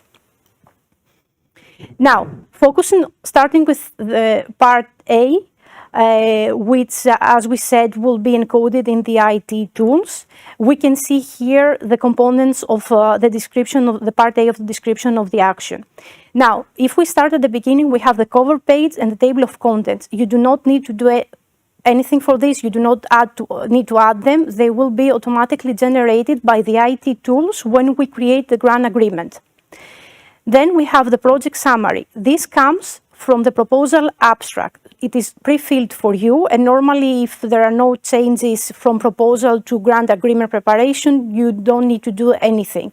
If you have to do changes, please check with your PO that they are justified and agreed, and please also take into consideration that this part is public, so anything that it is there will be published. So do not put any sensitive or confidential information there that you do not want to see public. Then we have the list of participants, which is again automatically imported from the proposal. Normally you shouldn't have any changes. If you do need to change the list of participants, you are required to discuss that with your project officer, because this is a serious change when you change the consortium. And then following, we have a list of items that they are not automatically added pre-filled for you, and we ask you to add them into the IT screens. We will see later how they are meant to be added, and this information already exists into your proposal. So you have the list of the work packages, you have the description, the staff effort, the deliverables, the milestones, the critical risks. All this information, they come from the narrative part of your proposal, and you need to put them into the IT screens. For the part B, now we come to see how the narrative part will need to be slightly adapted from the proposal, so it can be uploaded to the IT tools in order to be part of the description of the action for the grant agreement. So we have a list of instructions here. These are the instructions that we said that you are going to find in the template it will be sent to you during the grant preparation phase, but you can also find it in the funding and tenders portal. So you start with part B of your proposal. You use the version that you sent for evaluation, the one that was evaluated, and then you remove any kind of cover page or headers if there are any. You replace the footer with the instruction that you see here, the information that you have there. You have to remove the list of participants because, as we saw from the previous slide, we will have them into the part A, so in the IT screens. Then we ask you to remove the tables that will be encoded into the IT screens, which will be the work packages, the descriptions, the deliverables, because all this will go to the part A. But you need to keep a few tables that you have that they are mentioned there, like 31G, which is the description and justification for the subcontracting cost, 318 for if the purchasing costs are more than 15% of the personnel costs for the participant, and so on and so forth. These tables you keep in part B. Then we ask you to take the self-assessment information that you had in the part A of the proposal and copy-paste that into part B of the description of the action. And then we would like to see a table with a history of changes where it is not required that you put some small minor changes like some grammatical or syntactical mistakes that you need to fix, or some formatting, or even the fact that we ask you to remove the tables, that the list of work packages. You do not have to put that in the history of changes. We need to see any changes of substance that happen from the proposal that you sent for evaluation. And of course then a table of contents that if you need to add it or update if there is an existing one.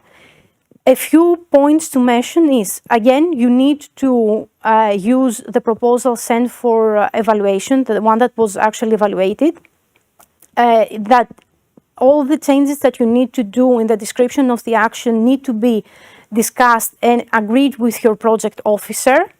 And we do not allow any substantial changes to the description of the action, in the sense that if they were known in advance during the evaluation phase, they could have changed the outcome of the evaluation.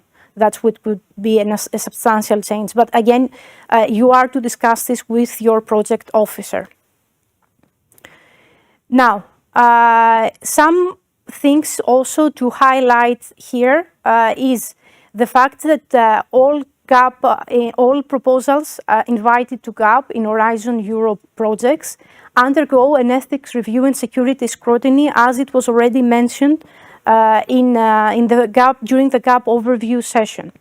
Now, the review and the scrutiny as a process, they begin already from the evaluation phase, but they might go and they might continue a bit at the beginning of the grant agreement preparation phase if there are some complex issues, security or ethical issues, and the assessment might take a bit longer.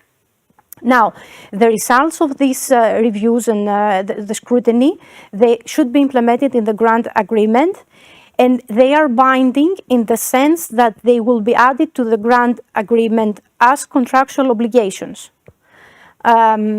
Now, there are two types of requirements or security recommendations. Whatever we discuss now for ethics, it's the same for the security in principle. So there might be two types of requirements. Some that they are due before the grant agreement signature. So you will be contacted by your project officer. It might require some changes to Annex 1 of the description of the action, some changes to the description of the action, maybe updating the self-assessment, the ethics self-assessment, or they might be due after the signature of the grant as part of the grant implementation, and we are going to see more into detail how this happens later when we discuss about the IT tools. Finally, one final remark is that you need to make sure that information that exists in Part A is not left behind, is not duplicated in Part B because it was forgotten to be removed. information, for example, the list of work packages, the descriptions, the deliverables, the participants, they need to be in one place. Otherwise, we run the risk of having contradictory information in part A and part B, and that would be signed into a grant agreement, which is a contract. So we might sign a contract with contradictory information, different in part A and different in part B. So now, as we said before, we are going to see how we are going to add all this information for the description of the action into the IT tools. How do you access your projects?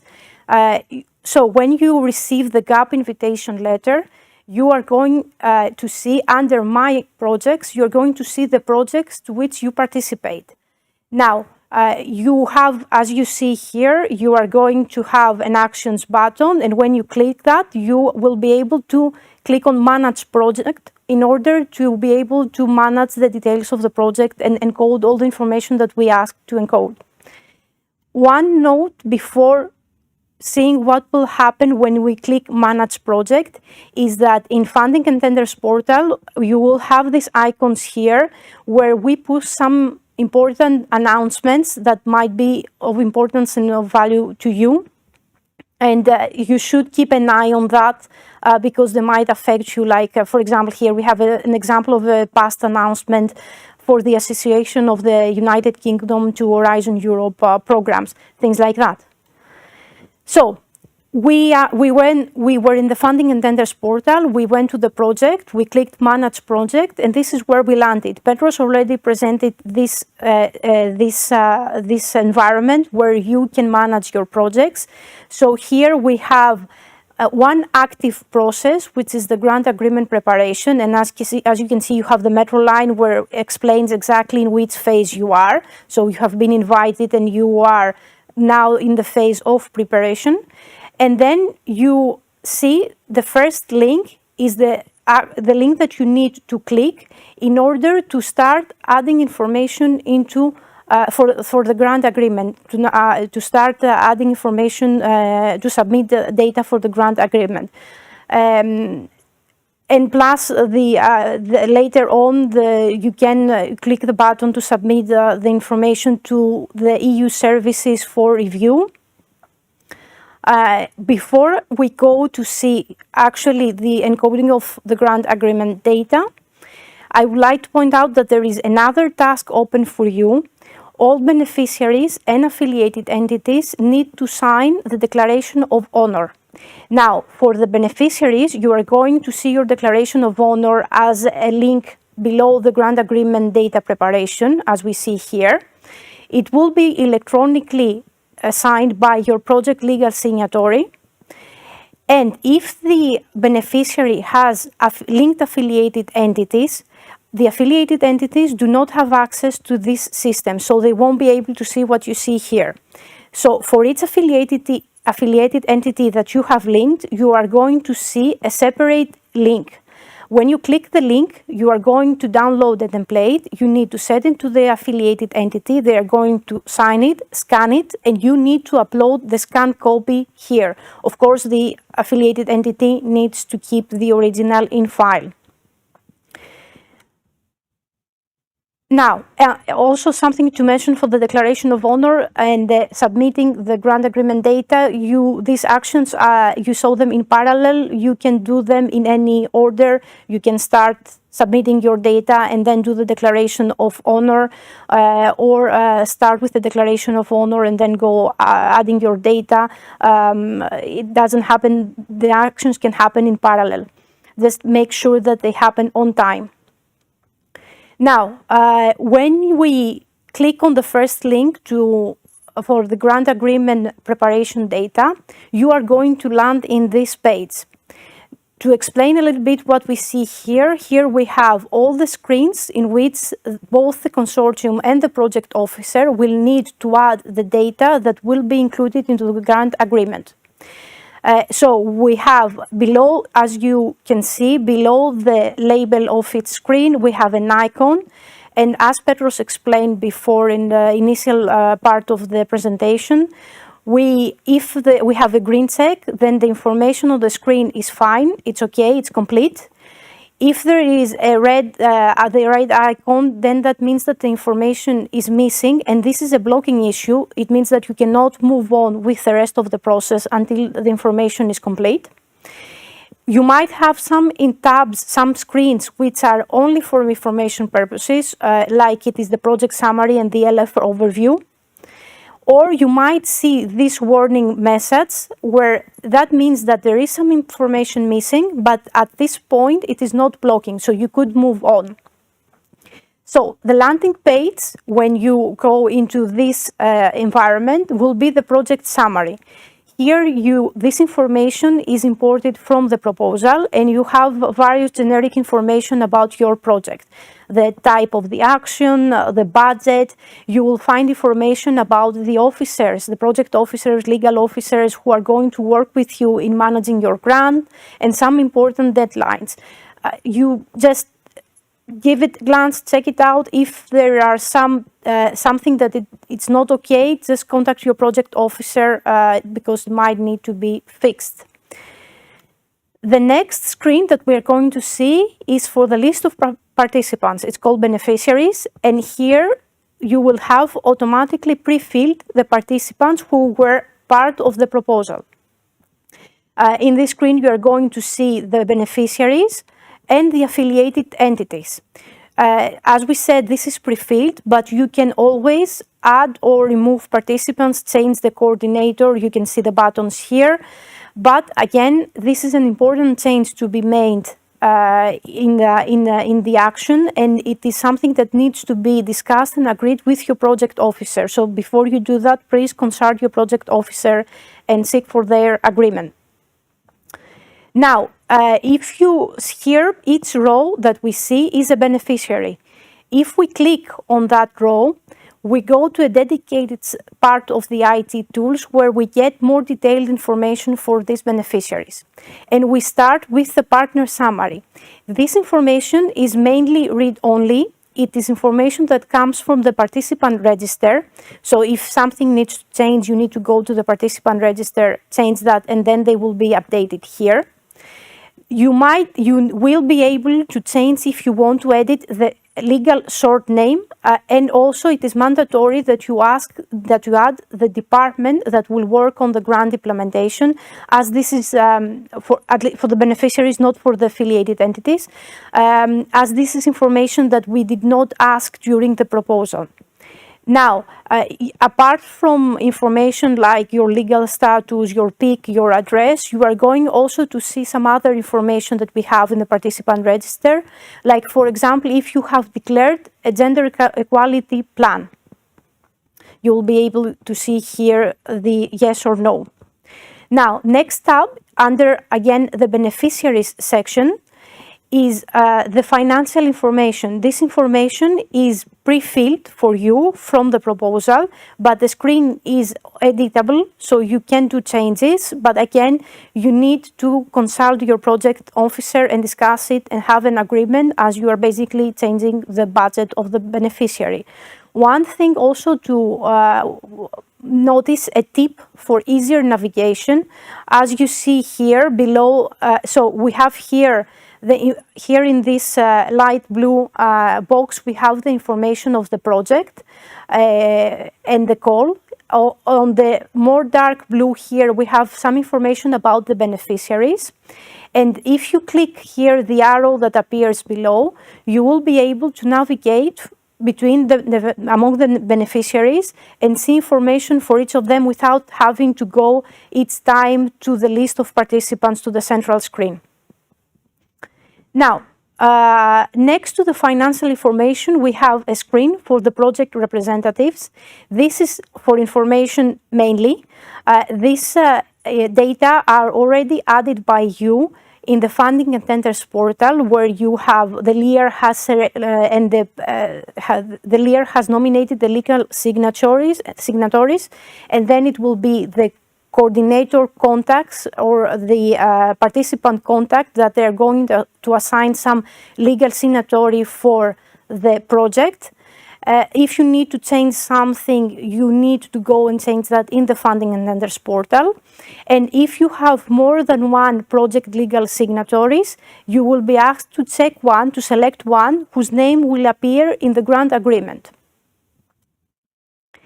Lastly, for the beneficiaries, we have a tab for the affiliated entities, which are linked to the beneficiary. The information is imported. As you see, you have the list of beneficiaries here. You can add new affiliated entities. You have the list of affiliated entities, here.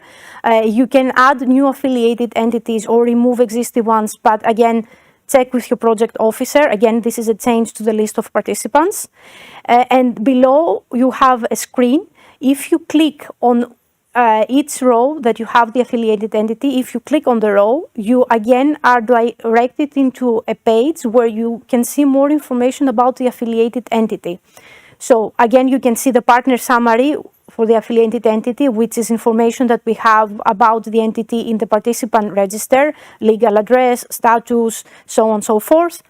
And you have also the financial information. Now, this information is not pre-filled from the proposal. You will have to add it manually, and by you, I mean the beneficiary, because the affiliated entity does not have access to this screen, to these systems, so it will be the beneficiary that needs to encode this information on behalf of the affiliated entity. For the coordinators only, you will have a bank account screen where it will be the validated bank accounts that will be used as part of the grant for the payments to take place, to receive the payments.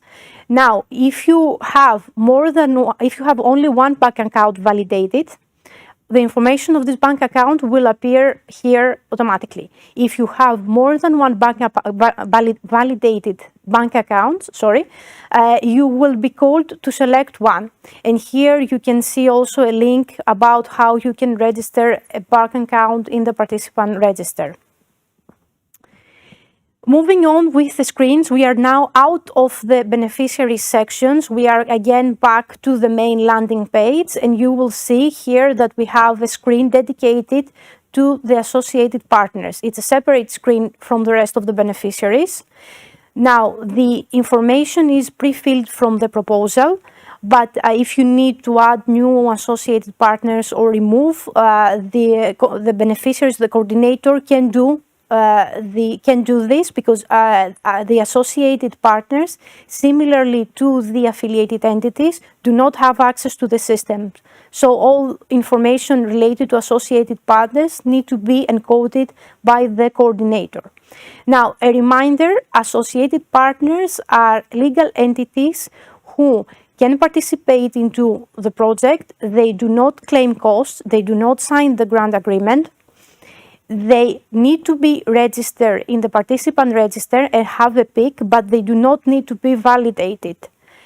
So, and they can be very active participants into the implementation of the action. They can be work package leaders, they can be deliverable leaders. It's just that they do not sign the grant agreement and get funded. Now, the budget of the associated partners, which is included in the proposal right now, will not be part of the budget table, the estimated budget table, which, as we said, is the Annex 2 of the grant agreement. It won't be part there. But it can be part of the, for information, it can be part of the Part B of the description of the action for information purposes. Now, if you click on the associated partner, again, it is similar to what we have seen with the beneficiaries and the affiliated entities. You land on a more specific information about the entity. So you land on the partner summary for this associated partner, where we display some information that we might have for the entity in the participant register.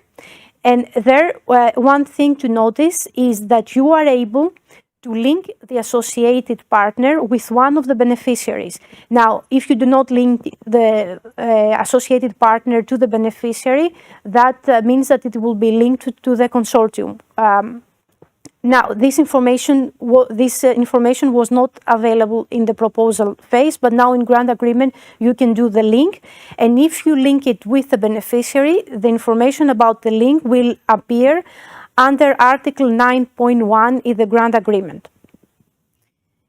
Now, going to another screen that we have, that we need to present is the researcher's screen.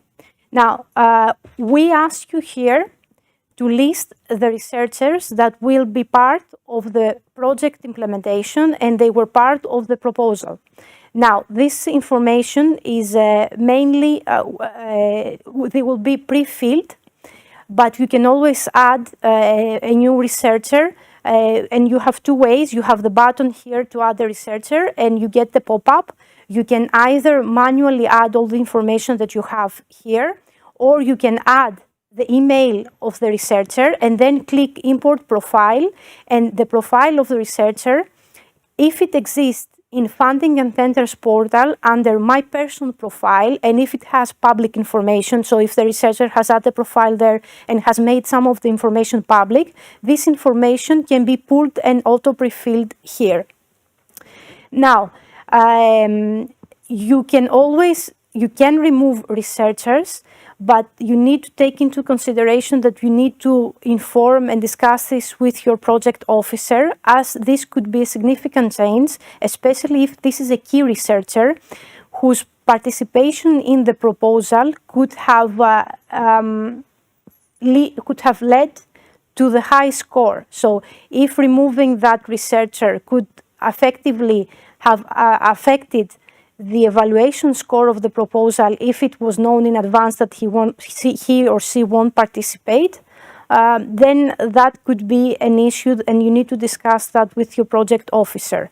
We need this information, the researchers tab. One of the purposes that we needed, the main purpose, is that under Horizon Europe, we have the obligation to monitor, to evaluate the program. And one of the indicators that we need to monitor is the effect that the program has on the human capital and specifically on the research personnel. So we would like to see the evolution of their career and if it was affected or benefited by their participation in Horizon Europe programs. You do not need to add any other personnel here, technical or administrative personnel. It is only for researchers, and if you have doubts on exactly what constitutes a researcher, you will find in the Funding and Tenders portal, but you can also Google that. There is a manual called the Frascati Manual, and there you can have information about what constitutes a researcher. Next page, we have the work packages, which is some substantial work that needs to be done here to be added. They are not automatically pre-filled from the proposal. You will have to add them manually. Here you see the button, you have add work packages. You need to copy-paste the information from the proposal. You can always reorder the work packages, so you shouldn't care. After you are done, you can drag and drop and reorder the work packages. Then we have the deliverables. Again, it's the same logic. They are not pre-filled from the proposal. You need to manually add them by clicking the button here and adding the deliverables and the information about the deliverables here. Please keep in mind that if a deliverable has dissemination level public, when we go to the grant agreement, when we go to the grant implementation phase and you go through the periodic reporting, if the project officer approves your deliverable and it is public, it will be automatically published to Cordis. Cordis is a website where it has the results of EU innovation, research and innovation. So it will be public. If for some reason your deliverable has information that it is confidential or sensitive, please make sure that you don't have public dissemination level. Next screen will be the milestone. They are not automatically pre-filled, so you need to import this information from the proposal, and the same will apply for the critical risks. You need to add them from the narrative part of your proposal. Now, moving on, as we said before, that we are going to see some specific things about the ethics and the security. Now this is the time. Now we see some dedicated screens about ethics and security. Now, when the ethics review is ongoing, you are going to see this screen, which is generally this screen is read-only. Now, when the ethics review is ongoing and it's not done yet, you are going to see here a warning sign. Once the ethics review is done and we have the results, here you are going to see the results of the review. If you have ethics issue, if you got a clearance, in which domains some ethic issues might be noted, and then here you have the ethics requirements. As we said, some requirements might be due before the grant agreement signature. In this case, you will be contacted by the project officer and you might need to do some changes, for example, to the ethics self-assessment or dissemination level of some deliverables. And some they will be due afterwards during the grant implementation. In this case, for those who are due after the grant signature, the system will automatically create a custom work package for them and it will append it to the list of the work packages that you have added. And attached to this work package, there will be all the deliverables specified by the ethics reviewers to be implemented during the grant implementation. Now, it might be also that the project officer might require some extra information for you. In this case, you will see a request for additional information if they need some information as part of the assessment. And what we discussed right now for ethics, it's going to be the same for security. When the security process is done, you are going to see the results here if you got the security clearance or if there are some things that need to be implemented as part of the grant. Now, now that we have seen, what we have seen now was part A, all this information that we have seen about the beneficiaries, the milestone, the work packages that we need to add, all these things were part A of the description of the action. One last slide for part B. Now, the part B, as we said, it is the narrative part of the proposal. After you have done the changes that we request you as part of the instructions that you will get, and you will need to upload it. Here you can click documents and then you see here Annex 1 description of the action part B. There is a button, you can upload your PDF here.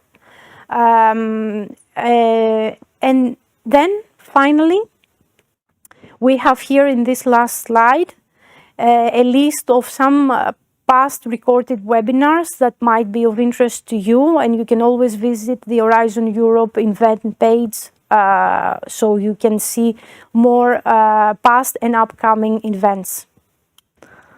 That's it. Thank you very much, Stella. We are going now with the questions. We are receiving quite a lot of questions for you and also for Petros, who is joining us now again to help answering the questions.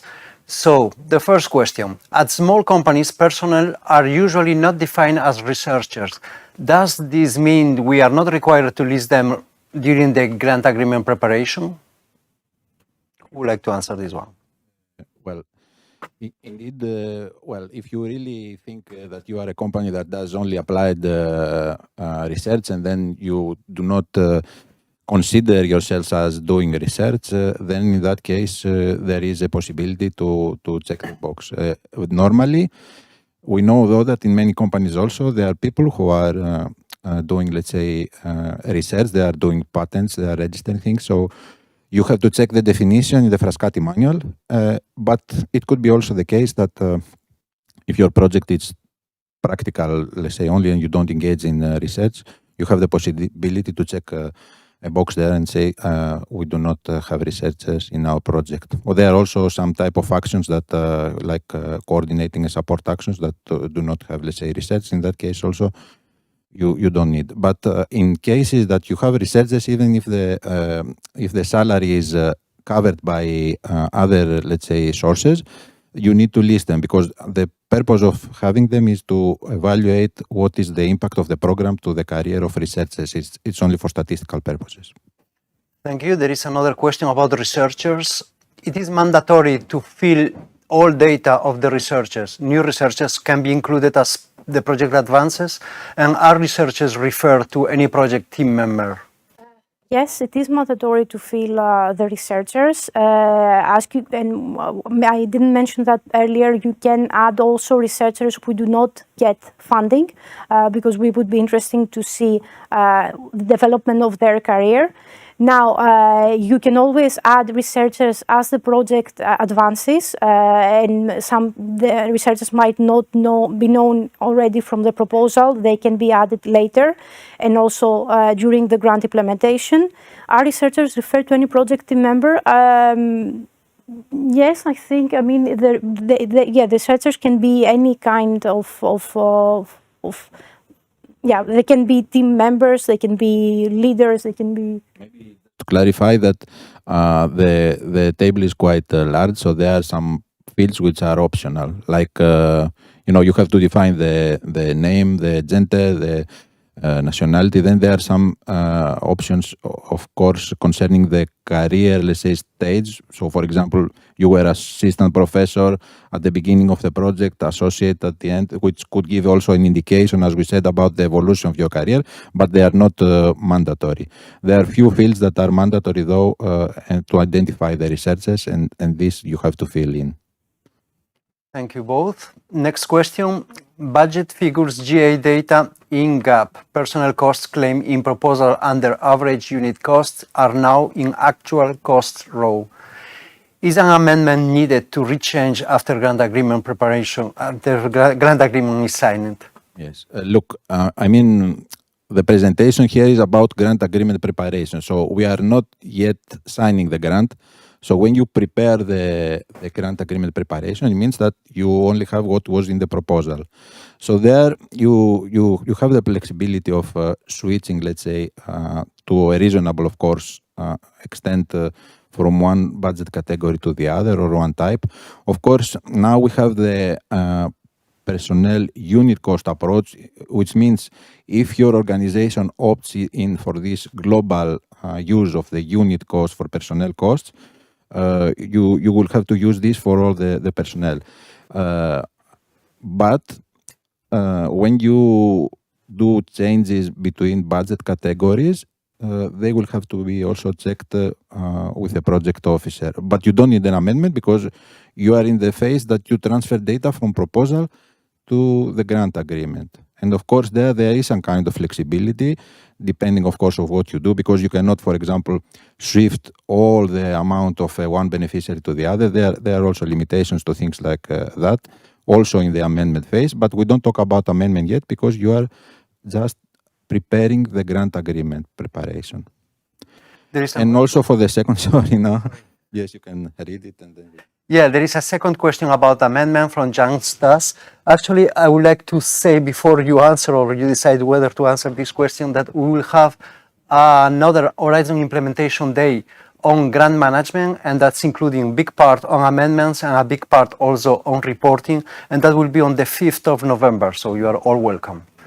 Well, if you had signed the grant, you would need an amendment for that type of change.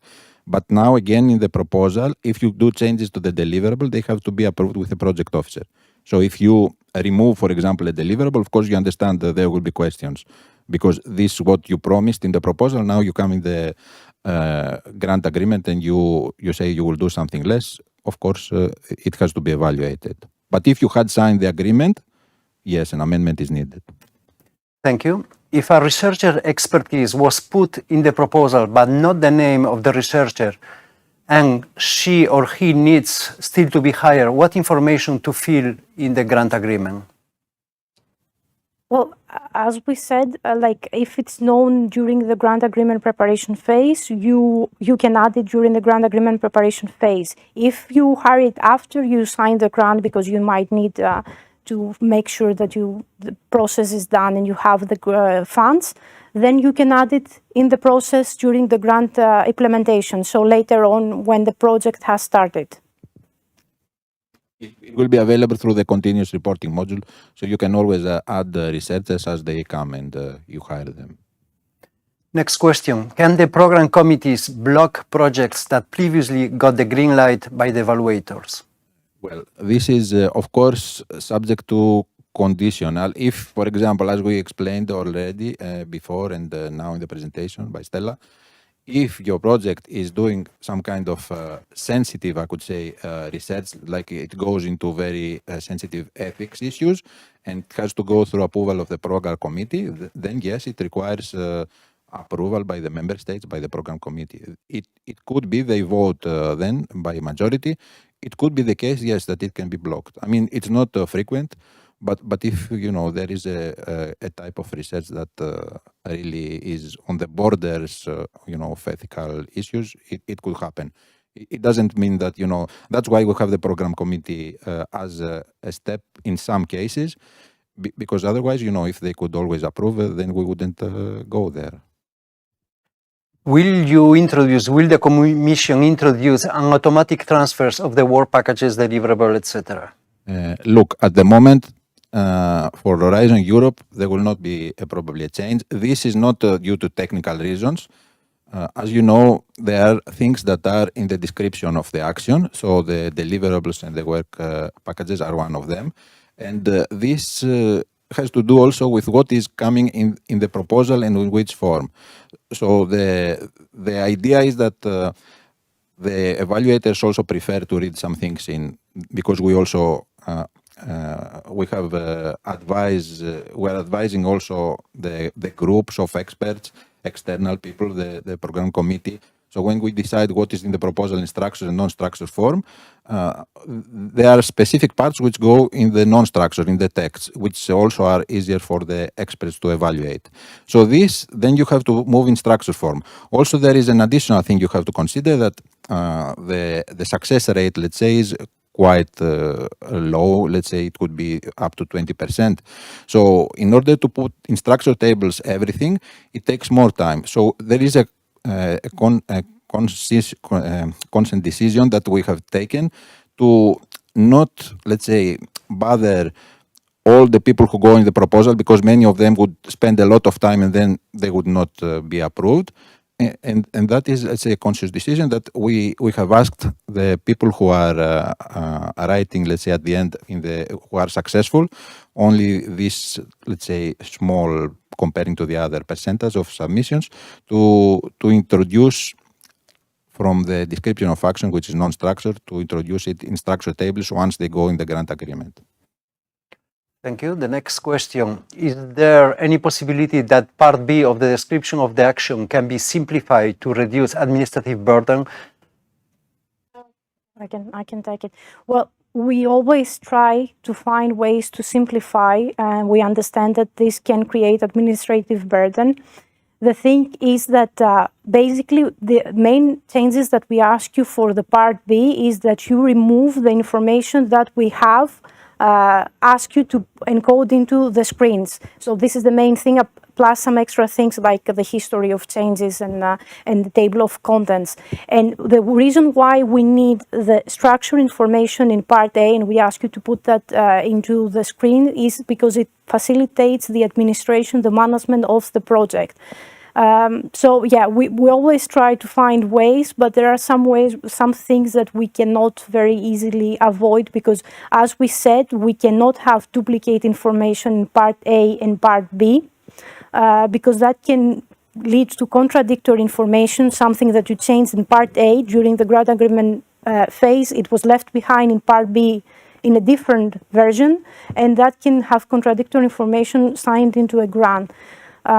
So yeah, it is the bare minimum that we try to keep in Part B.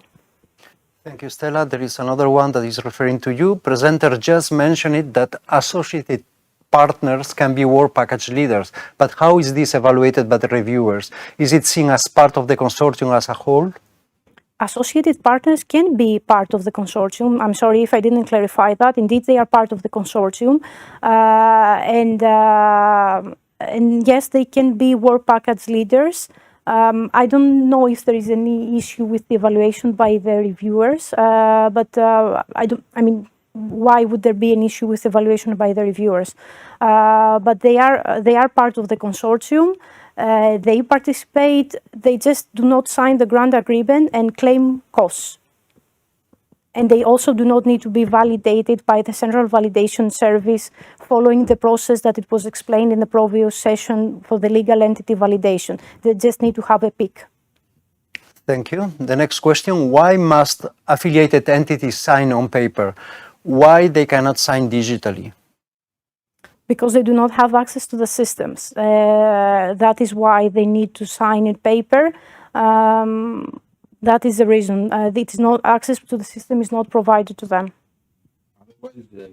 If they are not beneficiaries, they cannot have access. So if there are two entities which are affiliated between them and one is beneficiary, the other affiliated entity, yes, then the beneficiary has to upload the digitally signed for the affiliated entities. Yes, as Stella said, they don't have access to the system. Next question. Start dates close to the signature of the grant agreement, fixed start date, cause problems for many large projects. How can beneficiaries provide this feedback to the Commission? The default value for the start date is the first day of the month following the signature of the grant agreement, following the last signature. So both the consortium, the coordinator on behalf of the consortium signs and the Commission signs. We take the last signature. Normally it is the one from the EU services.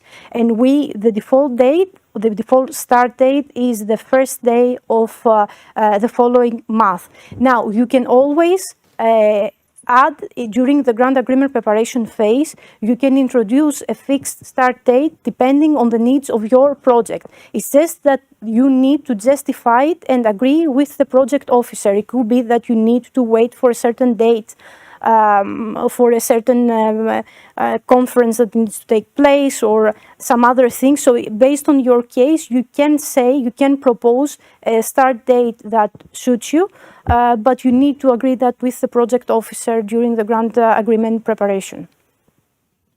Thank you.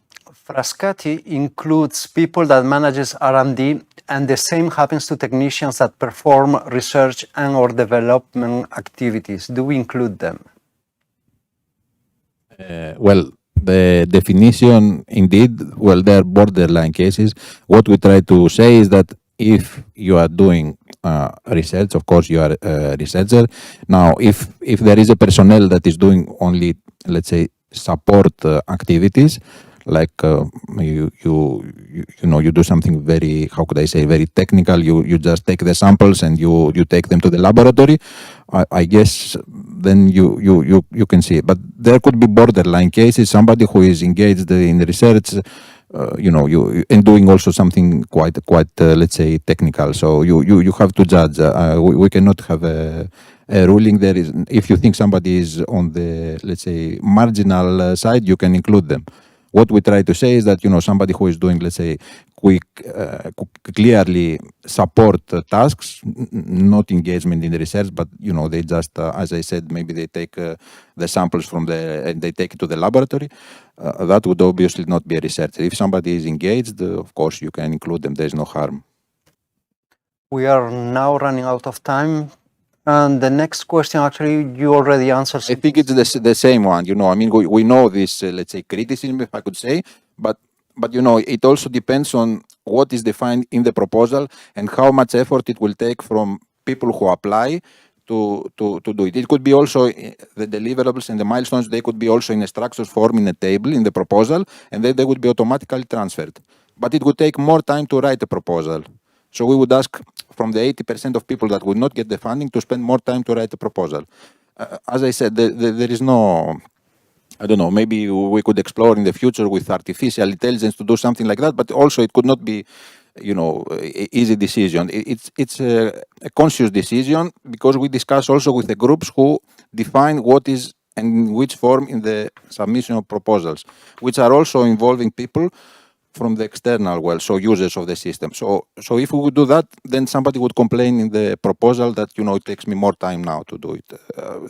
you know, you have to understand there is a balance, and it's not a decision that is unilateral. We discuss with the experts, we discuss with the people who submit the proposals, and there has to be a balance, you know, sometimes to put effort more on the gap rather than in proposal. Thank you very much. And the last question, what is considered an affiliated entity? Affiliated entities, you know, you can find always, of course, the definition. Also, there is the manuals for the companies that when you see for the validation. There are two entities. It could be a mother parent company. It could be two entities that are controlled by another company. There is a liaison between the two type of entities. It could be that you have share, you have a minority share also one company to the other. So this is it. I mean, it could be also that the parent is a beneficiary and another company, which is a child company, is affiliated, or it could be also the other one, that the small, let's say, company is taking an active role, but then for some tasks, you know, they have as affiliated entity the mother company.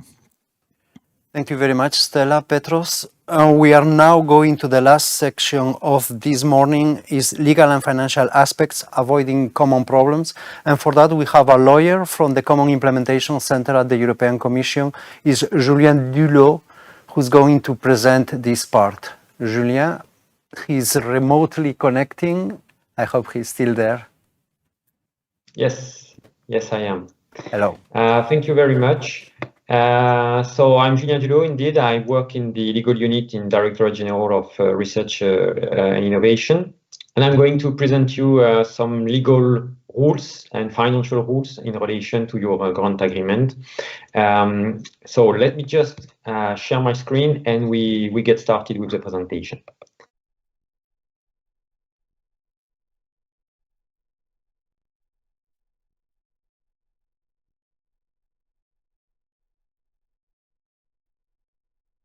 So today I would like to help you to navigate as much as possible, as best as possible, your model grant agreement that you are about to sign if you are approaching the end of this grant agreement preparation.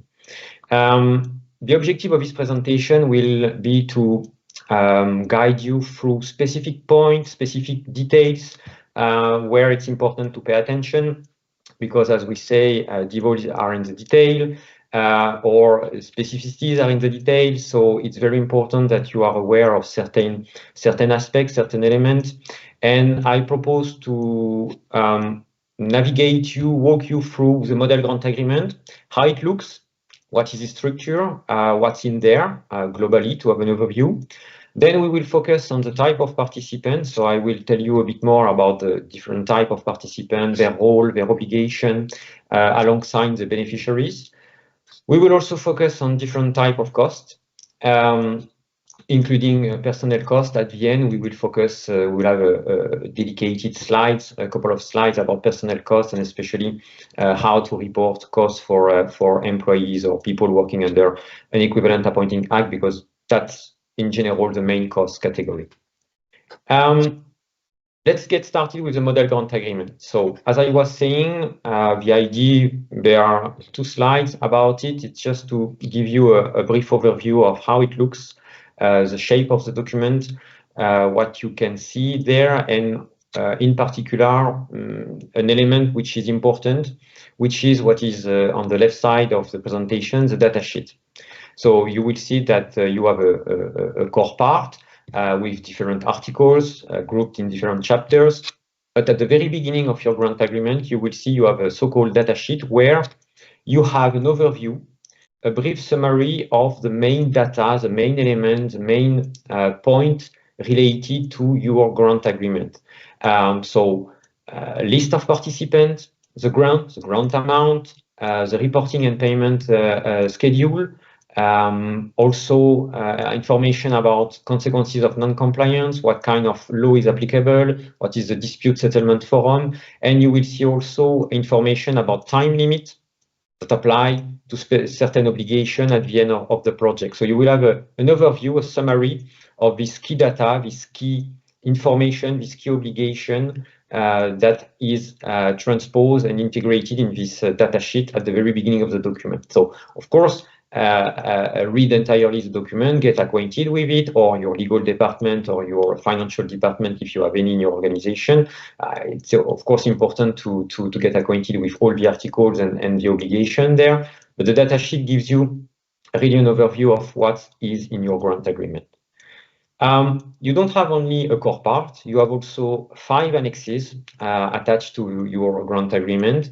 The Annex 1, you know it from the proposal stage, because it's basically your proposal that is attached as Annex 1 and becomes the so-called description of the action. So basically the project you have promised to do and for which you are going to receive funding. So again, it contains part A, part B, you can see that. Annex 2 is your estimated budget, also coming from the proposal stage, where you have different budget cost categories and the estimated budget per cost categories, and all together they constitute also, you have the maximum grant amount reflected there. Annex 3 is the accession form for beneficiaries. So when on top of the coordinator that is countersigning the grant agreement, beneficiaries must accede to this grant agreement. They are signing a so-called accession form. So you have a model in Annex 3. Annex 4 is when you will reach the time of declaring your cost at an interim payment or at final payment. So it's a model to be filled in online, where you declare your actual cost, your cost incurred for the action at reporting stage. So typically interim payment and final payment. And Annex 5, finally, it's where you will find specific rules for Horizon Europe or type of action within Horizon Europe. So this model grant agreement, the way it looks, its structure is actually a corporate model grant agreement. So meaning it's something not only used for Horizon Europe, but used by other EU funding programs. And to summarize, the level of customization, where you have specific rules in relation to a specific program, such as Horizon Europe, is mostly in this Annex 5, where for us in Horizon Europe, you will have specific provision about security, ethics, IPR, values, also things in relation to dissemination, open science, and another layer of specific rules that can apply depending on the kind of action you are working on. So for instance, research innovation action, or ERC action, or Marie Curie action, or EIC action. So the different kind of action, reflecting the different part of the Horizon Europe program. So this is how it looks. And this is the so-called corporate structure you will see, and where you can find the different kind of obligation in your grant agreement. Now, if we continue with the participant in the action, here I would like to display, without not commenting too much on this table, because I will go one by one and I will present you more information about different kind of beneficiaries. But this table is actually in the so-called annotated model grant agreement, so which is cornerstone document, if you don't know it yet, where you have below each provision of the model grant agreement, of the Horizon Europe model grant agreement, a set of explanation, best practices, examples, to better understand the meaning of the obligation and how to comply with them. So you have in this annotated model grant agreement a table which gives you an overview of the different kind of participants which can be involved in the action in a project alongside the beneficiaries. So beneficiaries, affiliated entities, associated partners, third party contributing to the project, subcontractors, and also third parties that receive financial support, so-called FSTP, financial support to third parties, or cascade funding.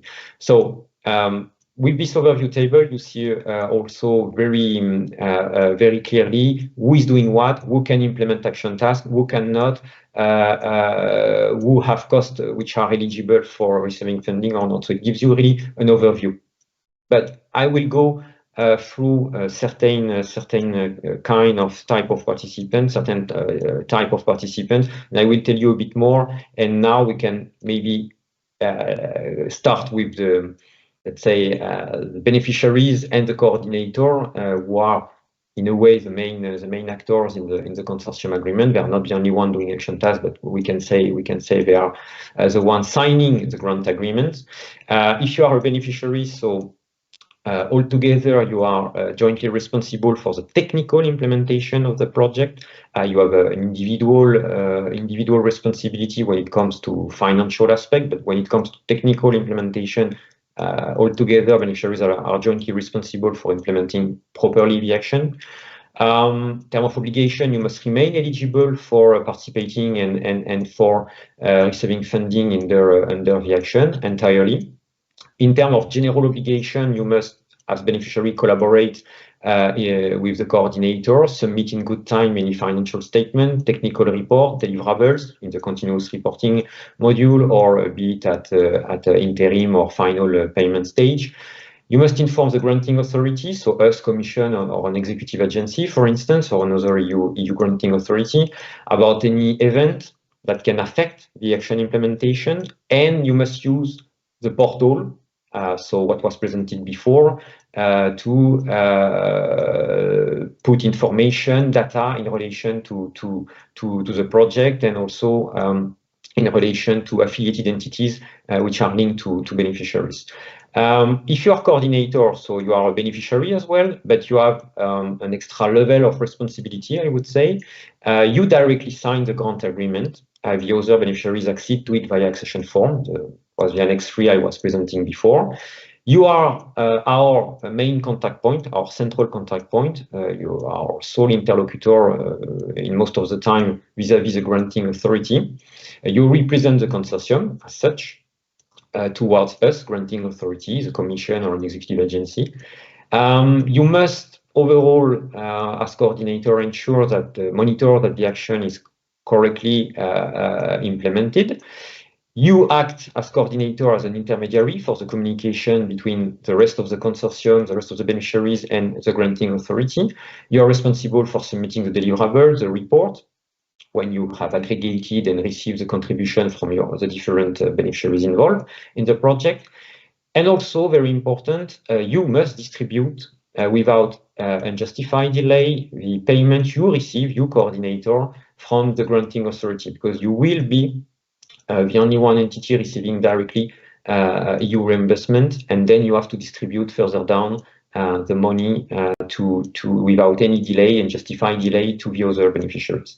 One important thing that is mentioned at on the top right of this slide is, as a general rule, the coordination tasks which are listed in the article you have in the model grant agreement cannot be subcontracted or outsourced. So this is a general rule. There is an exception. There are exceptions, notably for entities who have received a so-called authorization to administer, but I'm not going to enter into the detail there. But just bear in mind that, as a rule, coordination tasks, certain coordination tasks cannot be subcontracting. They are under your responsibility, and if you have endorsed this coordinator role, you cannot outsource or subcontract this set of tasks. Now, alongside the beneficiaries, some beneficiaries may have involved in the action implementation, so-called affiliated entities. For those of you who are familiar maybe with the terminology we were using in the previous framework program, Horizon 2020, they correspond to linked third parties. They do work, of course. They have a capital link with the beneficiary, which is neither limited to the action nor established for the sole purpose of its implementation. So it's very important to note that. They must be identified under Article 8. Their task must be mentioned in Annex 1, and their budget also in Annex 2. So you have the budget for beneficiaries and also a row for affiliated entities. Overall, they are like beneficiaries in the sense they have to submit their own financial statement. They must provide their own CFS, contribute to the technical report, submit deliverables, but as it was explained before, it is true, they do not have a direct access in the portal, in the online environment, in the IT environment, and this must be done through their beneficiaries. What is an affiliated entity? It was maybe I forgot to mention, but this is in my slide. It's any entity who has a legal or a capital link with the beneficiary, which is not limited to the action nor established for the sole purpose of the action implementation. So you have example, there is the little frame here, typically permanent legal structure or a contractual cooperation, not limited and not done only for the action, or capital link, so different kind of control, direct or indirect control under the same control, or directly or indirectly controlling the beneficiary. So these are possibly the entities that can be that can participate as affiliated entity in a given project, alongside and linked to a given beneficiary. Continuing with another kind of partner, type of participant that you can involve in your action implementation. These are the associated partners. Again, if you are acquainted, if you know a bit about the Horizon 2020, the previous framework program, we were talking about, in that case, about international partners. So let's say that this status, this type of participant that is now associated partner, is a bit inherited from the international partner status we had in Horizon 2020. That's just for the background. Overall, what they do, they can implement action tasks alongside beneficiaries, alongside affiliated entities, and beneficiaries are responsible in any case, as for any third party they bring into the project, for the proper implementation of the task of their associated partners. So they do work, but contrary to beneficiaries and affiliated entities, they cannot declare cost. They cannot receive funding. So they participate at their own cost. They can be linked either to one particular beneficiary, so you can have an associated partner linked to a given particular beneficiaries, or they can be linked to the whole consortium, basically. Since they do not receive funding, they do not have, obviously, to comply with eligibility condition for funding. So overall, the article in relation to cost eligibility under Article 6 of the Model Grant Agreement, to summarize, since you are not receiving funding, if you are an associated partner, you are not concerned by these financial rules, obviously. Yet, there are obligations that must be extended to associated partner by the beneficiaries. So I have listed this obligation on this slide, and also ensure that overall respect to the call condition and any other Annex 5 specific rules must apply, must be extended, must be complied with by your associated partner. So if your beneficiary is bringing associated partner into project implementation, make sure that certain obligations are extended to your associated partner.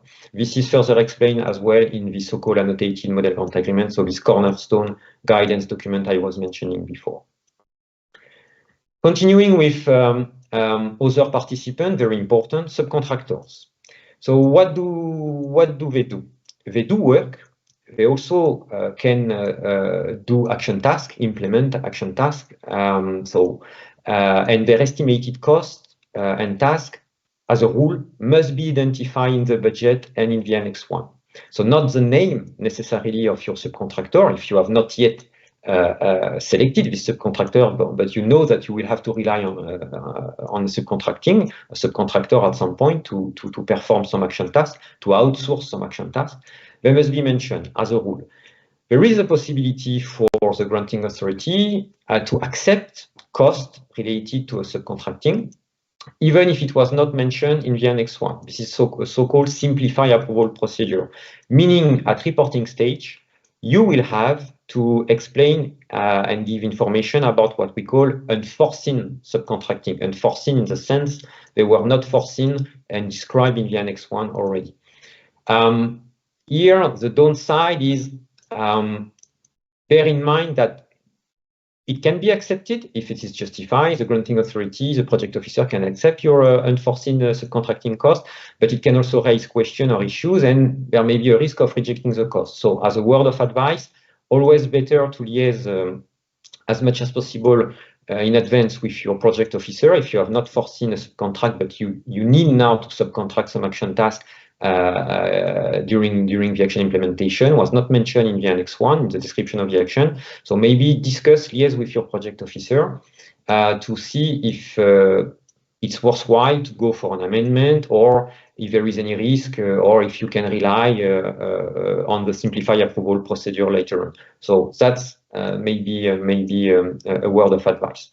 So overall, as I was saying, beneficiaries, when they bring third parties, so parties that do not cite, strictly speaking, in the grant agreement, but they participate to the action, such as subcontractor, beneficiaries remain responsible for the proper implementation of the subcontracting task and meaning of the work of their subcontractor. One last thing, subcontracting between beneficiaries is not allowed. Everyone must do its own action task and declare accordingly its own set of costs.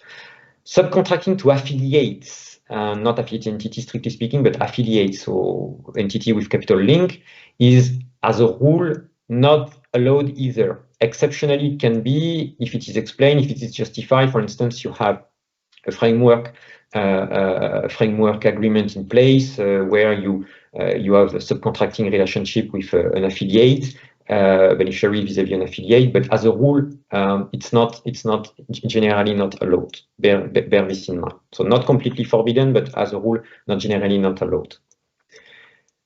Other participants, which are important to mention, the third parties giving in-kind contribution. And what do we mean by in-kind contribution in Horizon Europe? It's basically for Horizon Europe, and this is a change as compared to Horizon 2020, for instance, secondment of a personnel, or where you put at the disposal a given good or a given consumable or a given equipment. And the meaning of in-kind contribution, the scope of in-kind contribution, strictly speaking, in Horizon Europe means in-kind contribution given, provided by a third party to a beneficiary free of charge. Which means, as compared to Horizon 2020, there is not a specific article speaking about in-kind contribution against payment.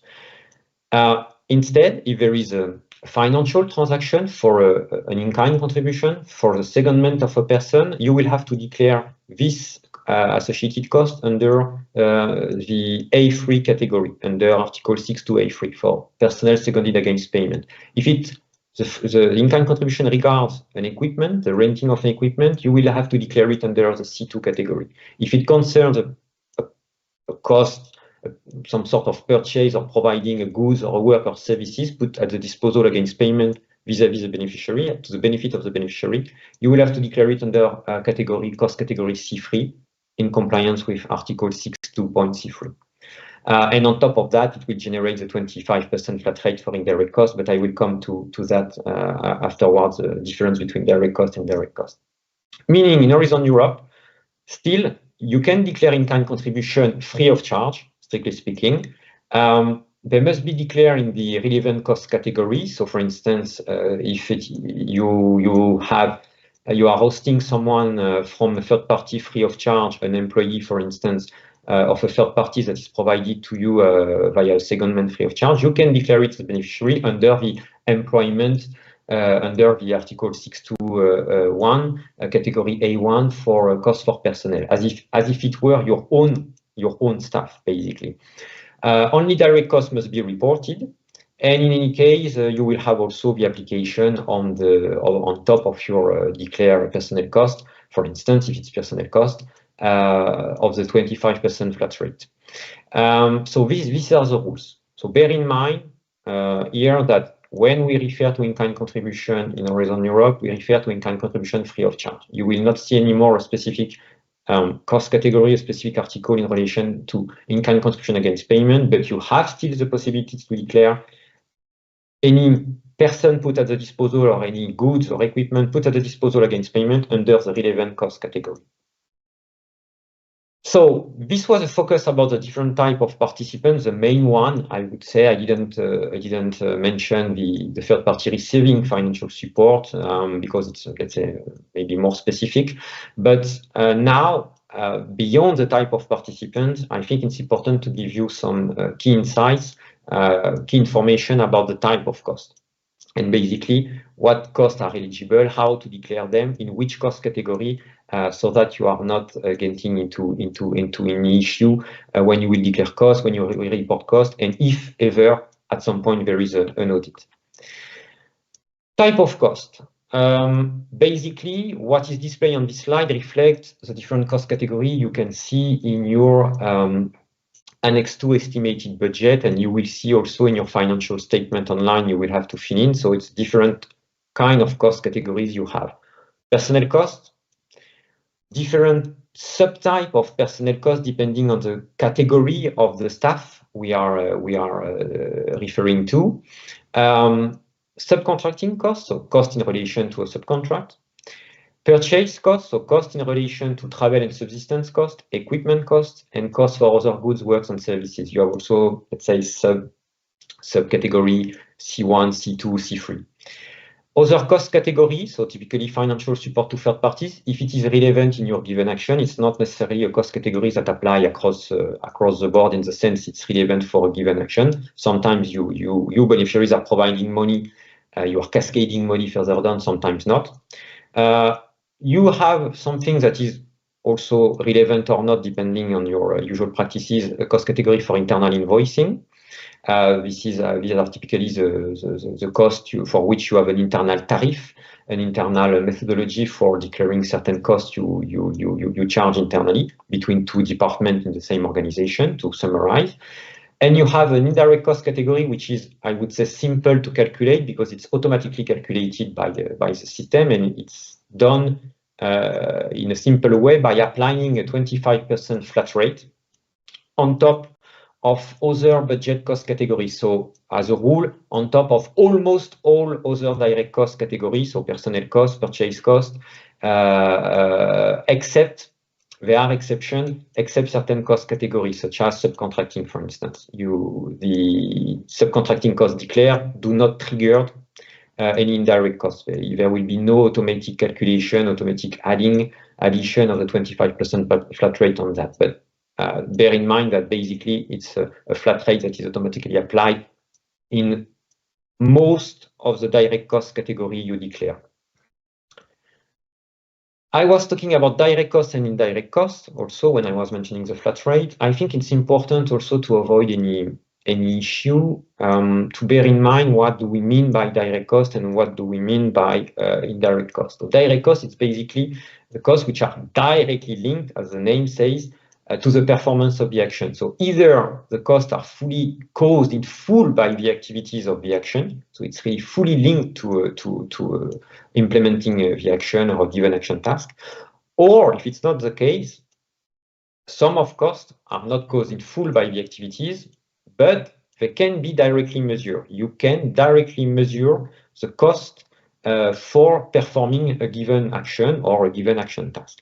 If you cannot directly measure that, if there is no direct measurement notion, but only things could be done by a proxy, by apportionment, by using key drivers, cost drivers, etc., this is not direct cost. This is indirect cost. So you report your direct cost, so cost directly incurred, either in full or directly measured for implementing an action task. And then the system will automatically calculate where it is relevant the 25% flat rate that will be there to cover your indirect cost. So you don't have to figure out how you report your indirect cost, but you have really to figure out what is a direct cost when you report your different kind of direct costs: direct personnel cost, direct subcontracting cost, direct purchase cost, etc. So this is really a notion to have in mind. Another important notion to have in mind is the general cost eligibility condition. What I have reproduced here are the general eligibility condition for actual cost. So when you report actually incurred cost, I will not just paraphrase and quote everything, but basically bear in mind that these general eligibility conditions apply by definition across the board. They apply on top, in addition to any specific cost eligibility condition you have per cost category. You have this Article 6.1 and you have Article 6.2 and sub-Article 6.2, where under each sub-Article 6.2 you have specific additional eligibility condition, cost eligibility condition per cost category. Specific eligibility condition for personnel cost, specific eligibility condition for purchase cost, specific eligibility condition for equipment cost, but in any case, across the board for the different kind of actual cost, These are the general LGB conditions. They apply across the board. So briefly, costs must be actually incurred, they must be in connection with the action, must be necessary, they must comply with your national law, any social security, etc. And they must comply with the overall principle of sound financial management and economy and efficiency. So bear this in mind. It's also important. Purchase cost. Now, if we focus a bit on purchase cost, and I was mentioning Article 6.2 and sub-articles or sub-type, you have a chapeau article, an overall article, 6.2.2c, which is about purchase cost, and behind purchase cost, you have different cost categories. So behind Article 6.2.c1, you will see information, specific cost eligibility condition for travel and subsistence. Behind C2 article, 6.2c2 article, you will have obligation, information, cost eligibility condition about equipment. Bear in mind that the general rule, the default rule, is only the depreciation cost of the equipment are eligible. And also there must be not only the depreciation, but the ponderated, weighted by the actual use of the equipment on the action. You know, if you have a logbook and you must directly measure to which extent this equipment was used for a given project. I will come back to that. As an exception, you may have the full cost of equipment that are eligible. I will come back to that in a moment in another slide. And then you have another category under purchase cost, which is category C3, so under Article 6.2 C3 of your grant agreement, for other goods, work and services. It covers basically everything about services, consumables, supplies you may need, you beneficiaries, affiliated entities, to perform your action task. Under Article 6.2.c, which is the overarching article, you will see common eligibility rules, so meaning these specific cost eligibility rules must be observed, comply with for C1, travel and subsistence, for C2 equipment, for other goods, work and services, and basically they regard the fact that best value for money, or if it's appropriate, the lowest price, and no conflict of interest, this principle, this obligation must be respected. When you rely on purchase cost, be it for travel, be it for equipment, be it for goods and other work and services. I think it's also important for you to bear in mind a difference between what you can declare under a subcontract, so what would qualify as a subcontract, and what would qualify as a purchase, because these are two different cost categories.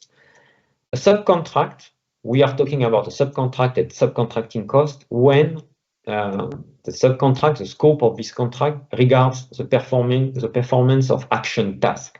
It's really outsourcing action task. It's not the beneficiaries or the affiliate entities that do that. It's another third party, the subcontractor, and it regards action task per se. When it does not regard action task per se, but it's a piece of equipment, a goods, a consumable, a service that a beneficiary or an affiliate entity needs for it to perform its action task by itself, this is a purchase. Difference is important because, as I was mentioning before, for the purchase, the direct purchase cost, there will be the application of the 25% flat rate. So for €1 of purchase cost declared, you will have 1.25 actually declared, because you will have 25% of flat rate for indirect cost generated, automatically calculated by the system. Contrary to purchase cost, subcontracting cost, if you declare something into the subcontracting, on top of having the condition to have the subcontracting normally foreseen in Annex 1, bear in mind that the flat rate does not apply. The 25% flat rate for the indirect cost does not apply. So there is also a financial aspect to bear in mind to when you declare cost under the right category. What is a purchase contract or a contract for purchase of goods and services, and what is a contract which is actually a subcontract? So bear this in mind. This table is actually reproduced also in the annotated model grant agreement. So with this kind of parameter, you will be able to normally identify easily what goes into subcontract and what go into purchase cost category. For equipment cost, I was mentioning a bit before, bear in mind that the default rule is depreciation costs are eligible only. And also, I was mentioning it before, only the portion used on the action. So not the full depreciation cost necessarily, but the part of the use of the equipment, you will allocate the part of the use of the depreciation cost in relation to the action task. So typically, if you have a logbook, for instance, each time you use the equipment for other activities or for the action activities. By exception, you may have under certain call, so it has to be allowed and explicitly allowed in the call condition, full cost of equipment being eligible, being fully reimbursed. And then you will see in your model grant agreement the option, so a certain article, a certain optional provision that will be activated, that will be displayed in your model grant agreement, depending on the kind of, let's say, equipment cost eligibility provision you will have. By default, you will see in most of the case a depreciation cost only, but it can be that for a given call, if it's foreseen in the call condition, you have different options. I will not go through all of them, but bear in mind that basically you have the full cost only or full cost for certain equipment, but depreciation for other. So option 3, option 4 are actually similar and they are just written the other way around, I would say. But as a rule, depreciation as exception, if provided in the call condition, full cost equipment are eligible. This is, let's say, the notion you have to keep in mind. So check what is written in your model grant agreement, what kind of option is there, which normally is activated in relation to what was foreseen in your call condition. Was it foreseen depreciation or was it foreseen full cost? So bear this in mind, it's very important. Now, we are approaching the end of this presentation, but that's quite a big chunk still of information, and I will focus on personnel cost because, as I said, in general, this is the main cost category. This is where you have the most expensive cost category, apart if you have a project with very expensive equipment cost. But in general, these are the main cost category, also financially speaking, budgetary wise. So it's important to have some reflexes and to have some notion and understanding of the key rules applying for declaring personnel cost. This is an overview of the different kind of personnel cost, let's say, or personnel cost for different kind of staff you may have in your organization. You have a category for A1, so 6 to A1, for employees or equivalent. Equivalent is typically for civil servants. They do not have an employment contract, but they are recruited under an equivalent appointing act. You have also cost category, personnel cost category for people under a direct contract. So it's not an employment contract, strictly speaking.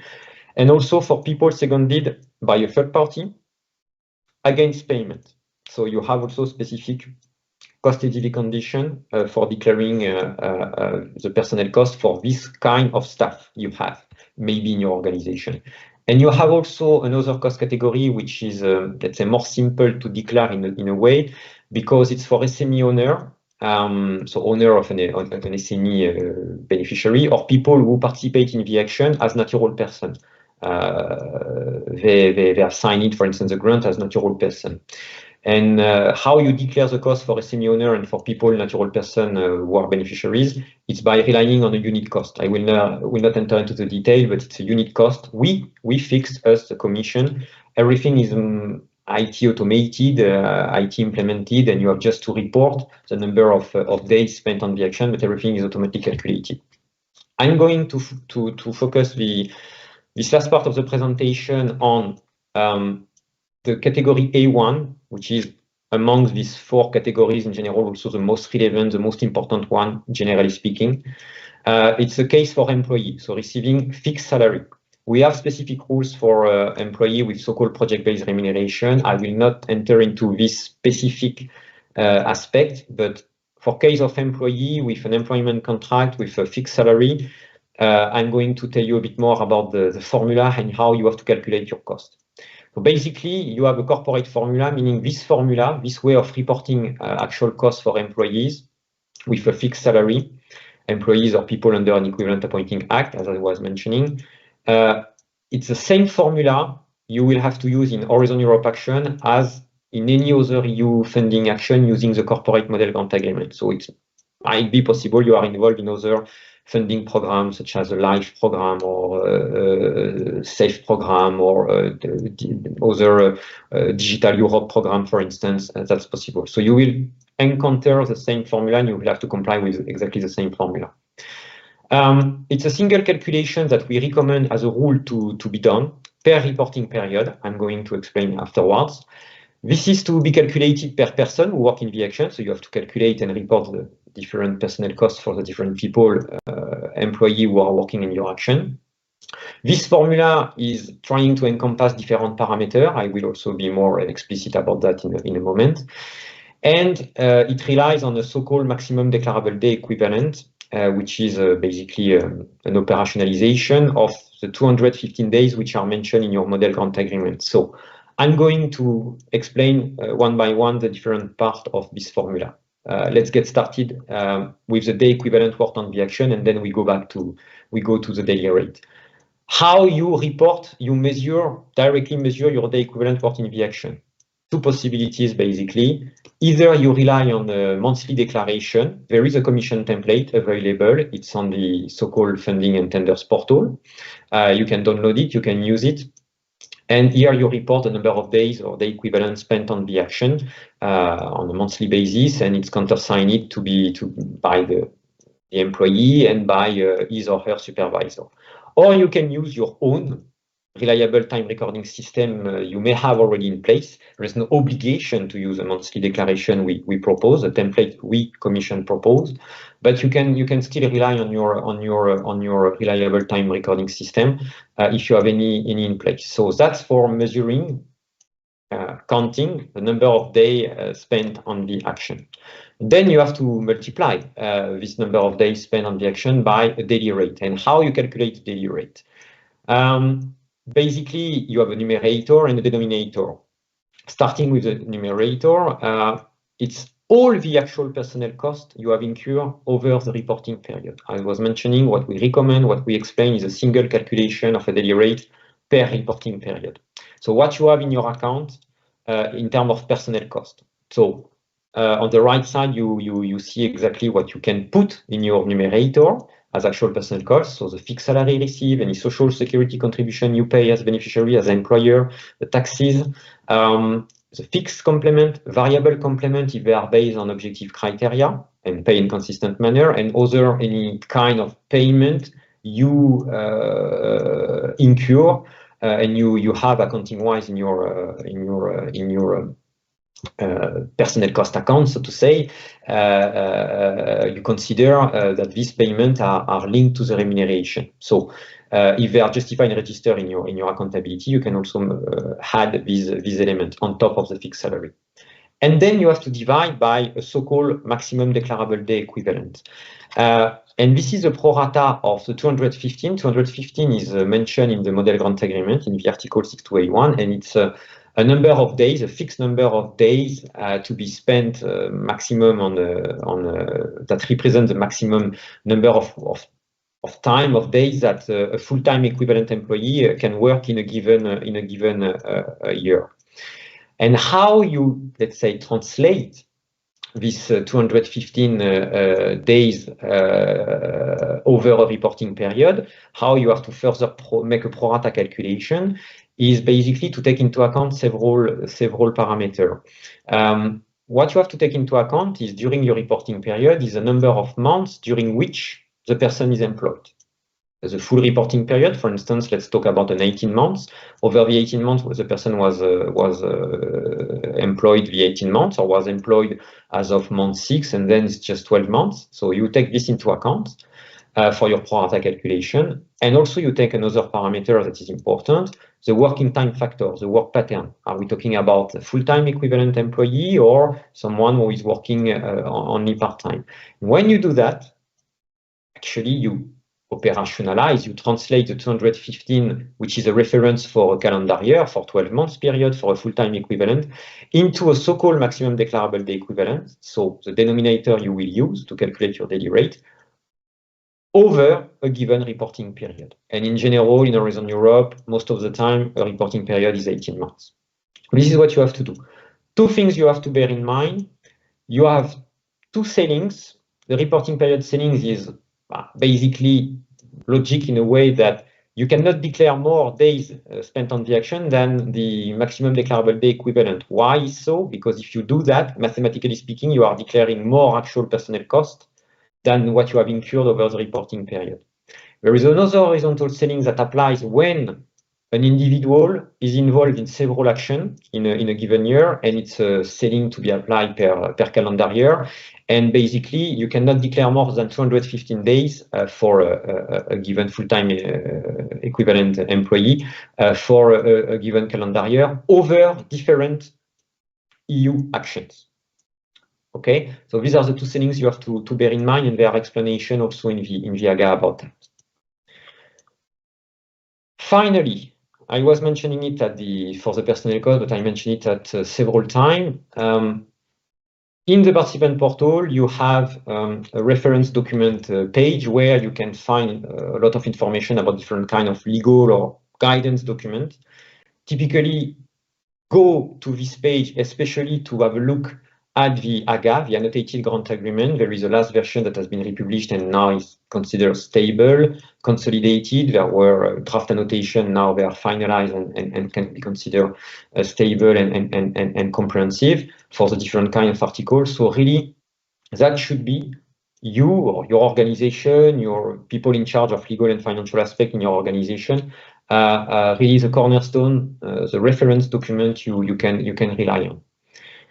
In any case, if you have any more questions, any things which are still unclear, and you would like to know more or have more clarity, you can liaise. Of course, you can have a look at the different reference document I was mentioning, the template, other document, etc.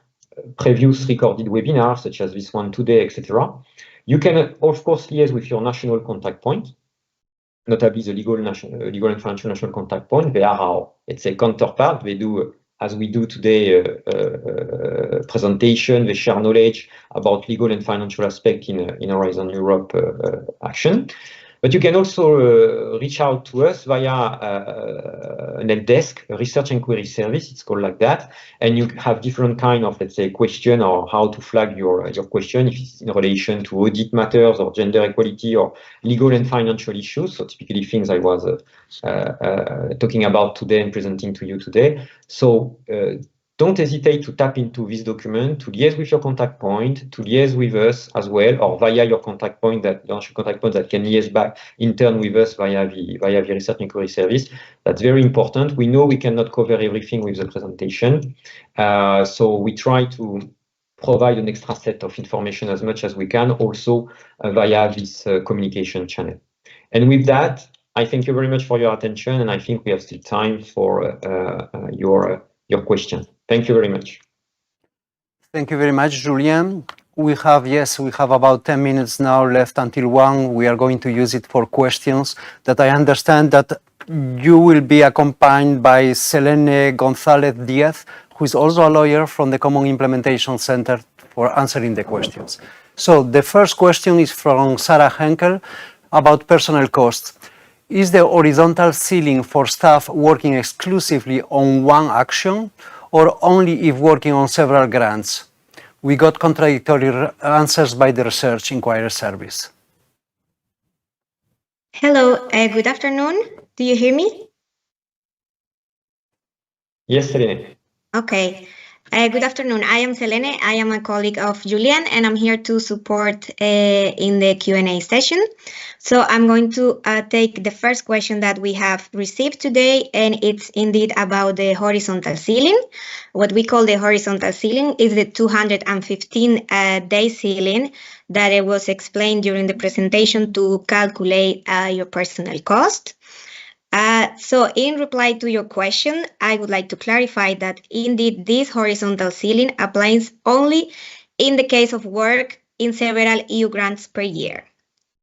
So if you're working in multiple actions, then you have to calculate the total number of day equivalents and declare across all the EU grants in a way that they cannot be higher than the 215 days per calendar year.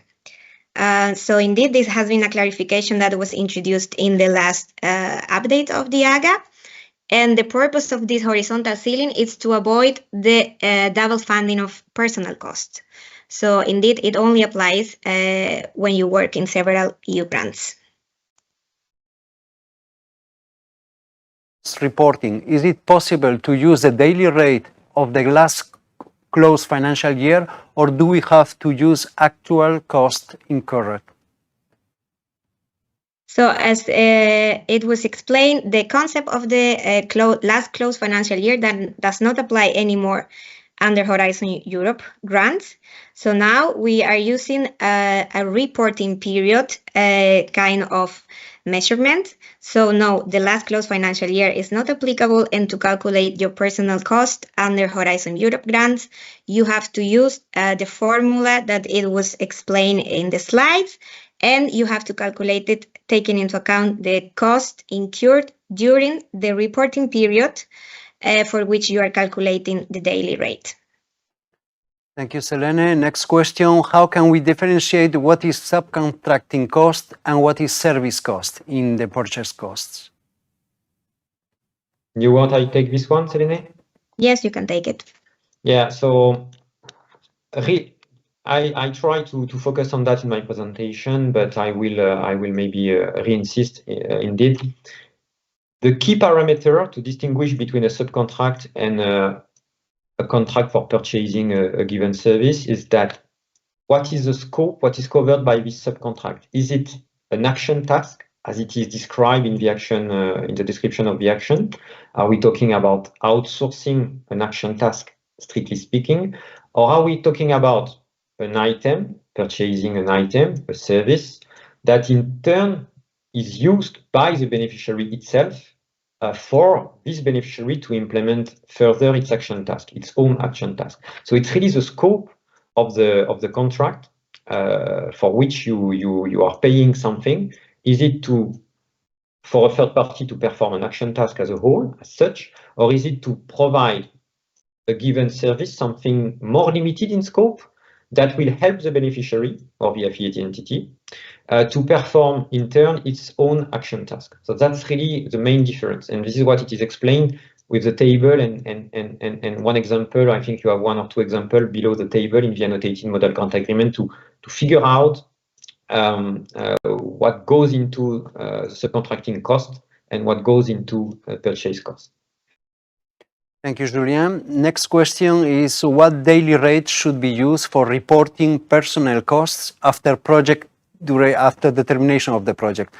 For example, for the preparation of the final report or for attending a review meeting? Maybe I can start, Julien, and then you complement if needed. So here I would like first to clarify that in principle, as a general rule, all the cost needs to be incurred during the duration of the project, okay?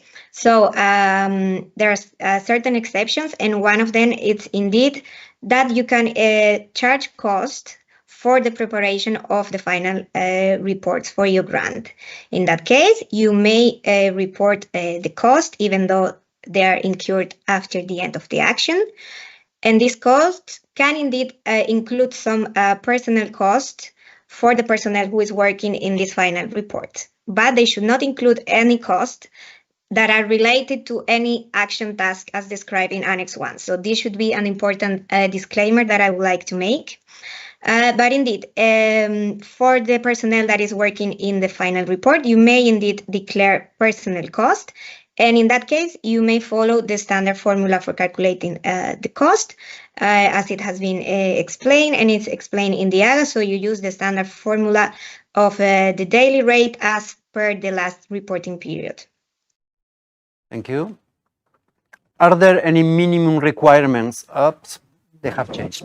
Another one then. Affiliated entity. Example of legal links. How much should percentage be of capital on the affiliated entity? Is there a limit?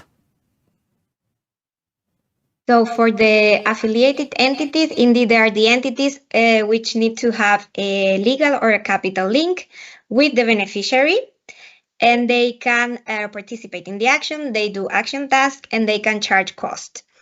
When we talk about legal links or capital links, it means that it's a link that is not only established for the purpose of the implementation of the action, but it's a stable link that precedes and also outlines the action. For the capital link, there is no percentage as such fixed, but we should bear in mind the notion of control. Having a legal or a capital link means that the beneficiary and the affiliated entity have some sort of controlling relationship, meaning that the affiliated entity is under the control of the beneficiary or vice versa, or maybe they are controlled both by the same entity. So several parameters needs to be taken into account. It's not only a kind of a percentage in the ownership of the capital, but it can also take into account, for instance, the voting rights. So indeed, what needs to be demonstrated is that there is a controlling relationship, and there are a couple of examples provided in the annotated grant agreement, where, for instance, a company has some shares in a, let's say, a number of shares in a company, but then it has a high voting rights in the board. In that case, this entity is controlling the other entity. So these are the parameters that need to be looked at, but there is no such a fixed percentage of capital ownership. Thank you very much, Selene. For some reason, this question had only 3 likes and jumped over the other one. Sorry for that. We have time just for one additional question. Are there any minimum requirements of information that must be included in the time recording system? I can go ahead if you... Yeah, go ahead, Selene, if you want. No problem. Okay, so can you see the screen again with a question? Minimum requirements. So here we are talking about Article 20 of the Horizon Europe Model Grant Agreement and the recording of the personnel cost. So this article indeed requires that the time worked by the beneficiary in the action is supported by supporting documents and by declarations. These declarations have to be signed monthly by both the person and the supervisor. As it was explained by my colleague Julien, here you have 2 options. We have prepared a monthly declaration template, which is available in the portal and you can access it, but you can also use any other time recording system that is reliable and that it works in your usual accounting practices. So in terms of minimum criteria as such, what the granting authority would expect is that at least the same information that we have included in our template, in the monthly declaration template on the day equivalents worked, at least the same minimum requirements need to be included in your recording system. So if you decide not to use the monthly declaration, you must make sure that at least this minimum information it's also contained in your recording system. And this will include, for instance, the project name, the project number, the acronym, the work package worked, of course, both signatures, etc. So yeah, in general lines, this is what it would be expected. Thank you very much, Selene. Thank you, Julien. I'm afraid we have to close here. I would like to close actually just informing everybody that we have new Horizon implementation days. On the 5th of November, there is the Horizon implementation day on grant management. It will start at 9:30, as today has started. And tomorrow we have another training, actually another webinar about lump sum. And I saw that there is a question about lump sum, so maybe you can join us tomorrow around, it's at 10, from 10 to 12. You have the links in the Funding and Tenders portal under events. And actually under events, you have not only future webinars, but also you have all past webinars. And there you can check the link for the recording and of course for downloading all the presentations. So, just to close this session, I would like to thank all the speakers. I would like to thank also the people here in the studio, that is Casimir Cleugens and Olivier Margan, who are behind the scenes. There is another person, actually, is Dominika Kotovic, who is behind also the scenes. She is taking care of Slido. And most of all, I would like to thank you all for staying here with us today and hope to see you very soon. Have a very nice day.